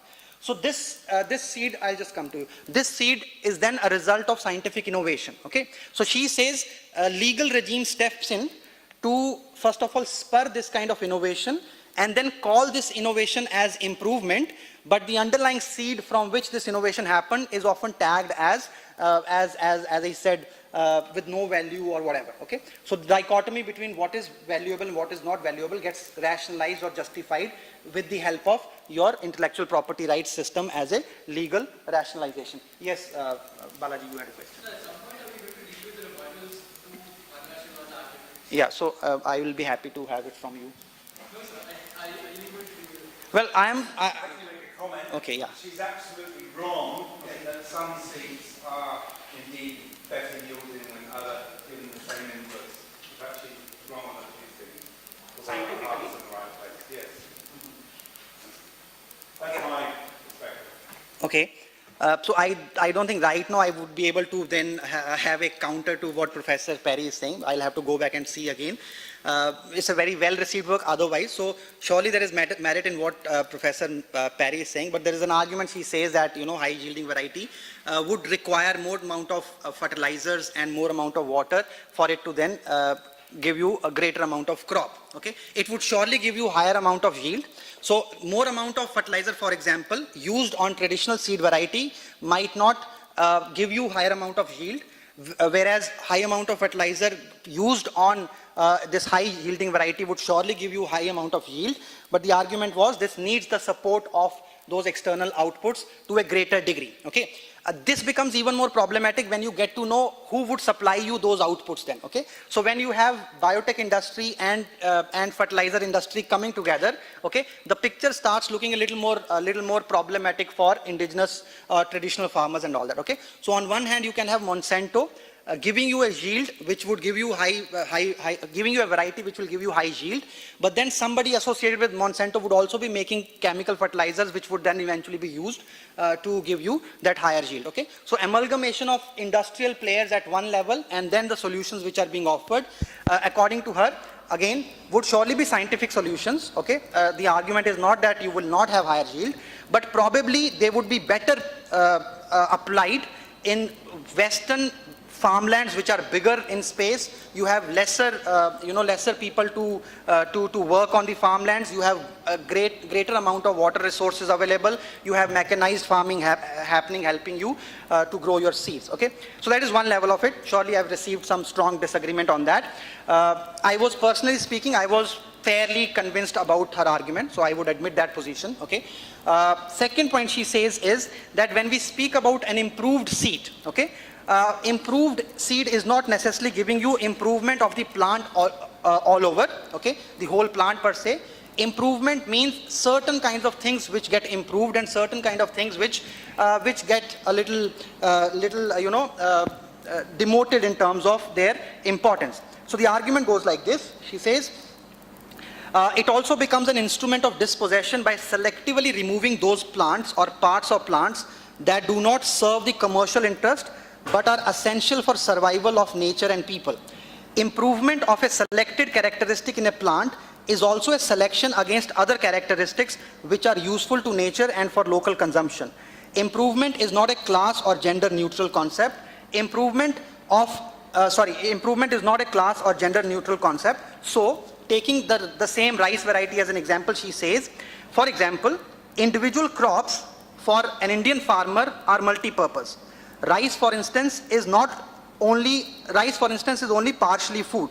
The residue after the removal of the grain is not a nuisance to be disposed of as it would be on a farm in a developed world. The straw is used to feed work animals, to cook food, or even to help fertilize the field for next year's crop. The straw and husk are important construction material also. Traditional rice varieties produce 5 times as much straw as grain and were an important source of food, feed, fuel, fertilizer and housing material. Okay, so a lot of the things, according to her, you get from your farmland without necessarily depending upon the market outside and without really having the need to have access to capital to purchase many of these things. Okay, so she says that the higher yield variety had to necessarily reduce the length of the straw of a rice plant, okay, because the longer straw of a traditional variety would often break with this higher yield seed, because at the top there will be too much of a burden and it will simply break and the grain would be dashed to the ground. So as a scientific necessity then, the solution was that you reduce the size of the plant, the straw part of it, which often works as food, fuel, material for construction, etc., and you increase the grain part of it. Okay, so that's the other argument of from her side, which she says that choosing certain parts for improvement and ignoring certain other parts is also not a neutral decision-making process. Okay, it often depends upon what are the objectives behind what eventually you do with the kind of solution you are offering as a scientific solution. Okay, so in terms of capacity of modern biotech to make changes in a plant, there is no disagreement. That's huge, humongous. But in terms of what exactly are the changes which modern biotech would go for, might not always be a neutral decision, would often be dictated by what the industry wants the solution to be, and might not always be the best solution for a particular kind of a region or a particular kind of a setting. Okay, so with that argument, she basically says that intellectual property rights then step in, first to rationalize this kind of innovation and then to spur this kind of innovation at the cost of local innovation, which can be termed as traditional knowledge or indigenous knowledge or local knowledge or whatever.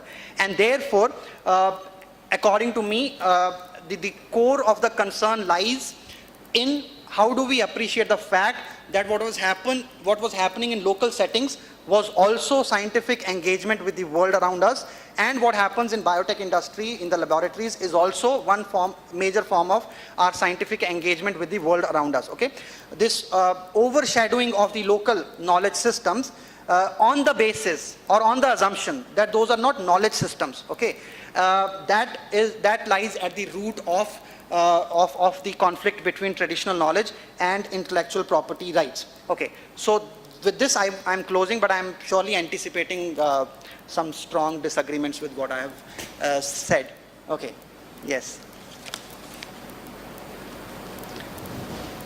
No? I am surely okay with no also, but I'm standing here bravely to receive disagreements if you have. Okay. Yes. I don't agree. Okay, okay, okay. So there's a question. It's good. So good. Either there are certain religious organizations and religious trusts who have been trying to trademark or register things like the Tirupati Gadu, or I remember there's a temple in southern part of the country which required a trademark for the picture of the particular god and as well as title god. So how would you see this in context of intellectual property and? So this is surely one of the issues which those who argue as advocates of traditional knowledge protection in contradistinction to modern science and all that, okay, often face, because whenever an argument is built that traditional knowledge systems are somehow inherently in their philosophical orientation or conceptual fundamentals are different from modern science and therefore cannot really be protected by intellectual property, examples like this often become counter examples, okay, to say that, you know, this community here or that community there, you know, did go ahead and patent it or protected it this way or that way, okay. But then the fact is, traditional knowledge as a concept is not unidimensional or unicolored. It surely has its own variations, and there are certain kinds of knowledge, traditional knowledge, which is easily accommodatable, can be accommodated within the paradigm of modern IP. But then there can be other kinds of traditional knowledge, you know, components which are not really comfortable, you know, in terms of their placement within intellectual property. That is one thing. Second, the holders of traditional knowledge are also in dilemma, because if you continue to stick to the argument that we are different and therefore we don't want protection under this system, then you continuously stay exposed to your exploitation, right? On the other hand, if you totally give in, then you lose your claim of being different from, let's say, others, right? So therefore, at times an attempt is made that unless we have a comprehensive kind of a solution being on offer, let's make use of whatever is possible, right? So TKDL, for example, might not be the comprehensive solution, but it does help you in defeating appropriating claims by corporations who just take away your knowledge, right? So they might not give you positive protection, but it does help you in ensuring that somebody else doesn't really appropriate it and monopolize it, right? So it's that kind of a situation. That's how I would explain to it. Yeah. Yeah. Yes, Balaji. Assuming the third one assumes that Shiva is right and that all these things do happen, should there be some more context on the changes in the legal regime that happened post violence of the data, post the wars being happened? So for example, now that we do have the land biodiversity act, Yeah, I agree. Yeah. So that would have, if I, for example, if I had to had a longer conversation with you, I would have surely come to that as the next phase of it, okay? That in terms of legal response, for example, in India, that you now do have, Biodiversity Act speaking about local communities and their right over whatever they have, and people seeking access to biological resources will have to have permission being taken from the authorities who are under a kind of an obligation to engage local communities, right? Now that engagement of local communities is surely not out of charity, right? There is a sense of acknowledgement that what they possess is their knowledge, okay? Similarly, Plant Variety Protection Act, when it says that, farmers' varieties can also be registered, that's an acknowledgement of the fact that innovation doesn't necessarily happen in a particular kind of a setting. Innovation can happen in different setting also, right? So I would concede that. I just did not, I just stayed at that level of epistemological conflict between the two systems, okay? I just did not go ahead. But I would agree with you that those changes are surely things which are, in a way taking care of some of the concerns I was highlighting.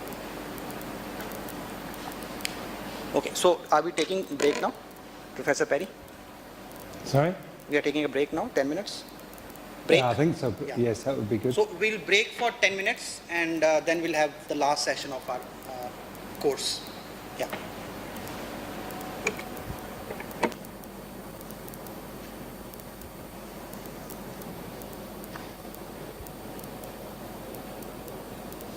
back in 10 minutes, okay?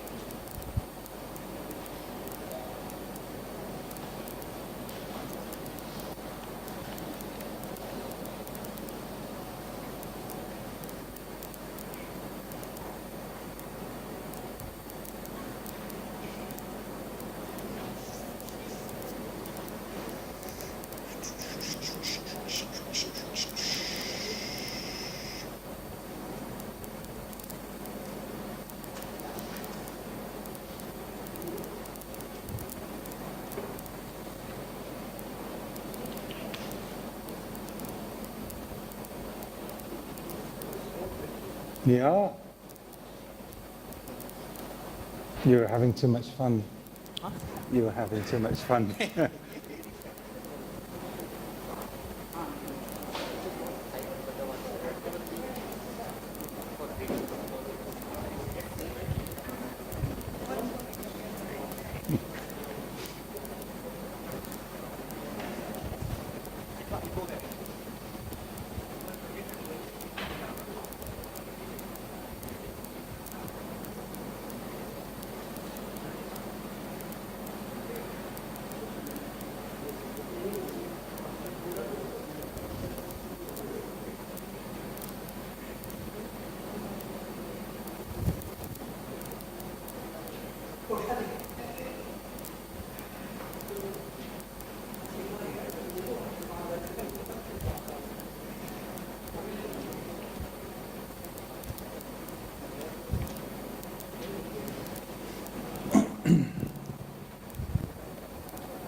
Of justice, and also it specifies how the privacy of individuals is preserved under the Act for materials kept in the data bank. So in Canada, unlike some countries, it's pretty much a post-conviction tool. At the time of conviction, a convicted offender is sampled. Their unique number is attached to their sample, and that is the sole identifier throughout the analysis process. And the identity, as I mentioned before, of the donor is not known to people in the data bank, so it's not matched in the bank. So there's a process here of how samples are collected, how they're searched, whether they're matched, how information is sent back. So they send the data to the forensic laboratory, and then the forensic laboratory passes the identity to the investigator. So there's this separation between the data in the database and the offenders or potential criminal is matched up. So again, you can look through this online, as we don't have a great deal of time. So as of March last year, they had 360,000 or so samples in their database.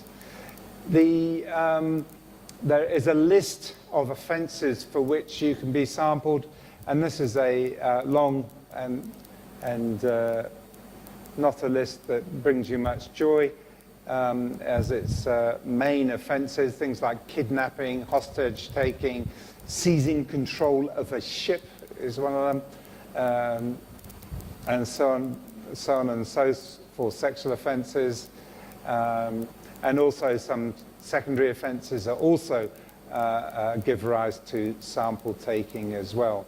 Setting fire to other substance, for example. So you can find all these things in the legislation should you be interested. And it would be interesting to see how this compares with what's in the bill that's in the Law Commission of India's suggested bill there.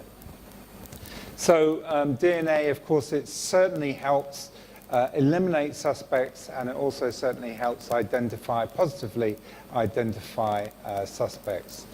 In the UK, which is also worth looking at, they have taken a somewhat different approach in that they have taken it upon themselves, the police, at least, to collect as many samples as possible.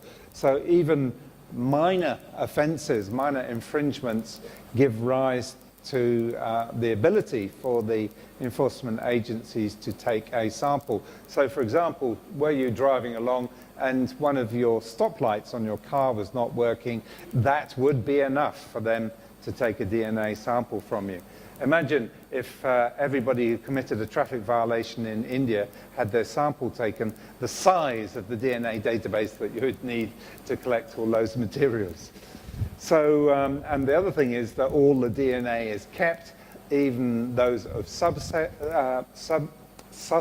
rather than those people who are acquitted. And it wasn't until a European Court of Justice challenged that the legislation was altered under the Protection of Freedoms Act to ensure that those acquitted or not charged could have their material removed from the data bank.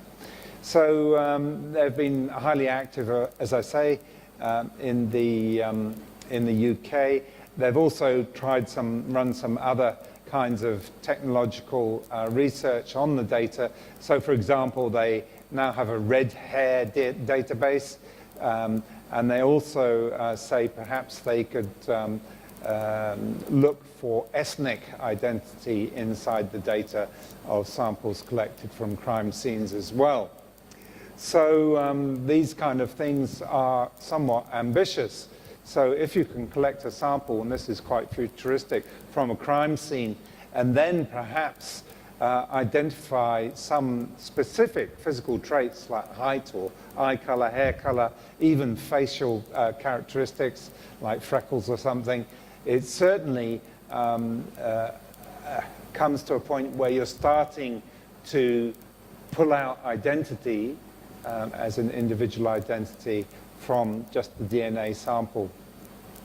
So in Australia, they mooted the idea in 2004 of actually collecting a DNA sample from every baby born in the country so that they could have an Australian database of basically all of Australia's population after a generation had gone through. This was not met with a great deal of joy by the Australian public, and the idea was dropped in terms of privacy. Of course, if you think about it from a health perspective, imagine the health benefits that you would get from having all of babies' DNA on the database. So, for example, you could predict that there would be, in 15 years' time, an outbreak of this disease or that disease amongst teenagers who were predisposed to a particular disease or other. So that too was not carried forward due to privacy worries. So it's under this act here. At the moment, the last count is 2016. There were some 837,000 profiles in Australia. So you can see there's quite a big difference between Canada, where it was, what, 380, Australia, where it's 870, this is thousands, and the UK, where it's 5.7 million. The Canadian and Australian, Canada's population is a bit more than, it's about 30 million, Australia's about 24 million, and the UK is, what, about 65 million. But clearly, the impact of collecting in the UK has been greatly advanced by the approach of the police there. So I suppose one of the things is you have to ask yourself which approach is the most appropriate. Is the current Indian mooted bill a good approach? What are ethical issues? What are legal issues? What about this as a threat to genetic privacy? Is everybody on the data bank now a suspect? Is everybody, as they say in some quarters, that in a policeman's eye, everybody is a suspect. Even if you're just walking down the street, you're a potential criminal. So in India, we have the 2015 bill that was stalled. Then we have the Law Commission of India report and proposed DNA, new name, the DNA-based technology use and regulation bill, which has quite a nice comparison. Have a look at that. There are lots of issues for you to worry about in terms of what the legislation allows or doesn't allow those who collect it to do. So, think about that. Finally, and reasonably briefly, I want you to think about how does the legal framework support or not support innovation in the biotechnology realm. So we talk about intellectual property as promoting innovation, and we have indeed talked about intellectual property rights, and particularly patents. We've talked about the development of this as a framework over the last 400 or so years, certainly patent 1623. I've given you a very pretty picture of my chicken's eggs to help you conceptualize how intellectual property rights are really this metaphysical concept of taking something that's not scarce, namely information, encapsulating it, and giving it a monopoly right. So think about that. Not a biotech patent, but sometimes there are quite silly patents that are filed and allowed. This is one of my favorites. This is called a method of exercising a cat. Happily, this patent has now expired. It was filed in '95 from memory. It involves pointing a laser pointer on the floor and wobbling it around so that the cat chases the red dot. Great patent. It's quite a short one. You can find it on the United States Patent and Trademark Office patent database. We have discussed over the last few days why we have intellectual property, this idea of stimulating innovation by having this framework. There's this Lockean theory that the fruits of your labors, even if they are not physical fruits, should be yours. There's some philosophy from Kant and Hegel saying it fulfills the need to benefit from exercise of personhood. And Marx and the legal realists talk about shaped property rights in a creative expression environment help support our civil society. And of course, I talked to you about shoulders of giants. And here's a quote from Newton: "What Descartes did was a good step. If I've seen further, it is by standing on the shoulders of giants." And this goes back to earlier history of 1159, when they're pointing out that by putting people on the shoulders of giants, you are lifted aloft and see a great deal further. So innovation in and of itself has become a buzzword in Australia. I'm not sure about in India, but certainly the current Prime Minister drops the innovation bomb very often. He's always saying, you know, Australia has to become a leading innovation country, and the mining boom now, that was fine. But the innovation boom can continue forever. We need to think smarter and innovate a lot. Unfortunately, if you look at the Global Innovation Index for 2017, you'll see that Australia is way down here at position 23. India's not actually on this. Of course, and I have criticized this index quite a lot because it uses a particular measure for innovation that is perhaps not one that takes into account other kinds of innovation. So it depends a lot on patents, for example, whereas a great deal of innovative material is not patented. People just give it away or put it on the market. The OECD accepts this kind of model of introducing products, introducing methods of protection, opening markets, developing sources for raw materials, and creation of new market structures in industry. And this is very much a Western trade approach to how we deal with innovating stuff. So certainly just the term innovation is now seen as a positive term.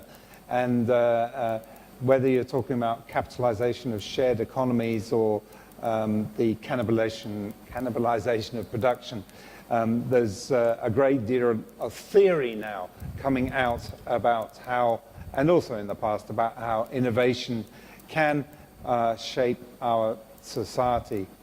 So before we wind up, I'd just like to say to you that we've covered perhaps many things over this week in terms of certainly a policy and social perspective.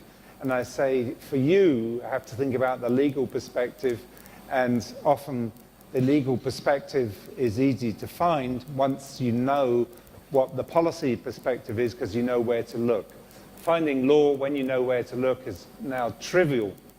When I was a student way back before any of you were born, in the early 1970s in the UK, there were no photocopiers, let alone databases of legal works. If you wanted to find law, you had to go to the library, you had to somehow find the right book that the case was in, and then read the case and make handwritten notes, which was a problem for me because my writing has always been terrible and I can't read it myself. So I had to memorize stuff. So things are different now. The finding of law has now become a trivial exercise so long as you know where to look. Finding it with search engines can be misleading because you haven't searched for the right terms. So you have to make sure when you're finding stuff that you know how to look as well as what you're looking for. So one thing I like to mention, and it really relates to that idea of encapsulating information. So you'll hear much written about the tragedy of the commons, that people are inherently greedy, and if you have common land that people graze on, it will be overgrazed, and then everybody will actually not be able to use the commons. Of course, there's also a tragedy of the anti-commons, where someone doesn't want to use their land for a particular purpose, and so they stand out. This is the so-called nail house in China. Then nobody gets to benefit from that common land. So with information, you cannot really over-exploit information. The stuff that we're encapsulating and putting in the shell for the monopoly in our intellectual property systems. So you have to understand the artificial nature of our IP systems, even though they are so rigid. They are in the current rigid form mainly because they bring great benefit to large corporations and the wealthy, and they don't really want to see that undone. Just before we finish, there's lots of people I want to thank, the GIAN program and NALSAR for hosting us, of course, former postdoctoral fellows and PhDs, Professor Krishna here, of course, and my many, many, many current and former students who always have something challenging and interesting to add to various stories. But before we finally finish, I just want to ask the question about the seeds. Would you say, I try to say it in in a neutral fashion, are there seeds of a particular species that produce better than other seeds from that species with the same inputs?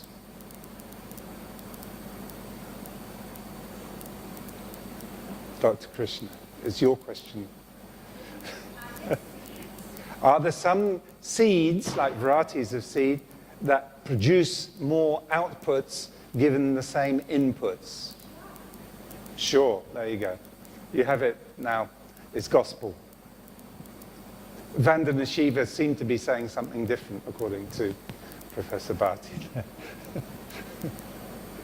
So thank you, everyone. And if you have any questions, speak now or forever hold your peace. I'm not sure when we're going to schedule the exam. Hopefully not tomorrow, because I haven't written a line, let alone a page full of 150 difficult questions. There'll probably be about 4 questions, 25 marks each. I think I'm writing 3 of them. Professor Bharti will write 1 of them. At least mine, I shall limit to 400 or 500 words, depending on the nature of the question. So you need to focus your answer to hit the nail on the head. And don't forget, everything quoted must be in quote marks. Use full references for cases and legislation. Please include the country as well, unless it's India. I'll assume everything's from India, unless it's from somewhere else, or it's from somewhere else, put somewhere else. Fair enough? Good. Well, thank you, and thanks, Professor Krishna, for your help and your great answer today.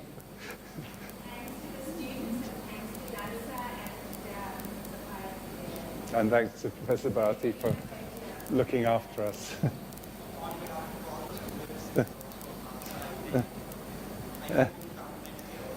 I hope so too.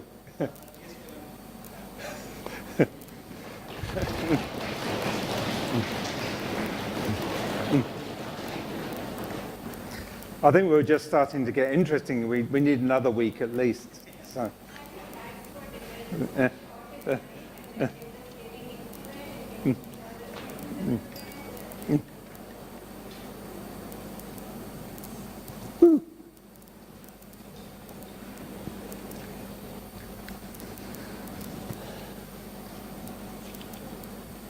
That's it?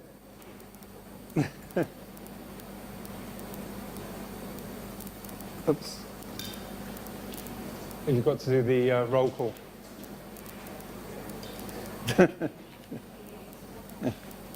How was it, Chrisat? Yeah? Yeah. It's been a busy day at Washington. The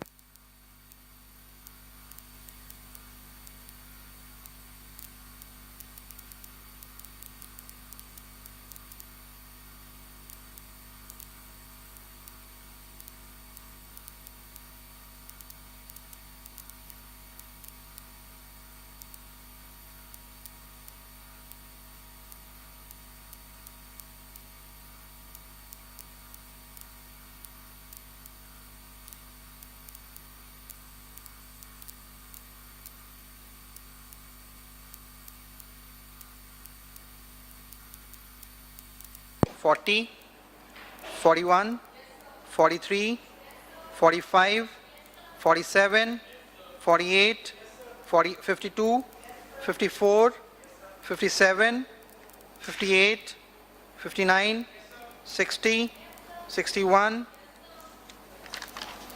64, 65, 66, 68, 69, 70, 75, then roll number 6, 2014, roll number 6, 7, 8, 9, 10, 11, 13, 14, 15,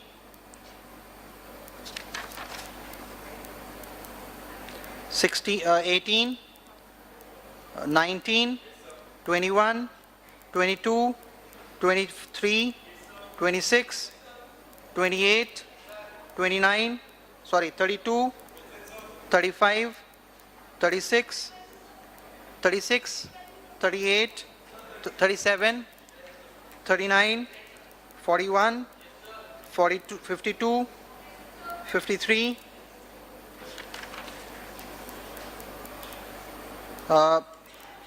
54, 57, 59, 61, 63, 64, 65, 68, 75, 77, 78, 78, sorry, okay, 80, then 2013, 18, Aishwarya, Zainab, and Daksh.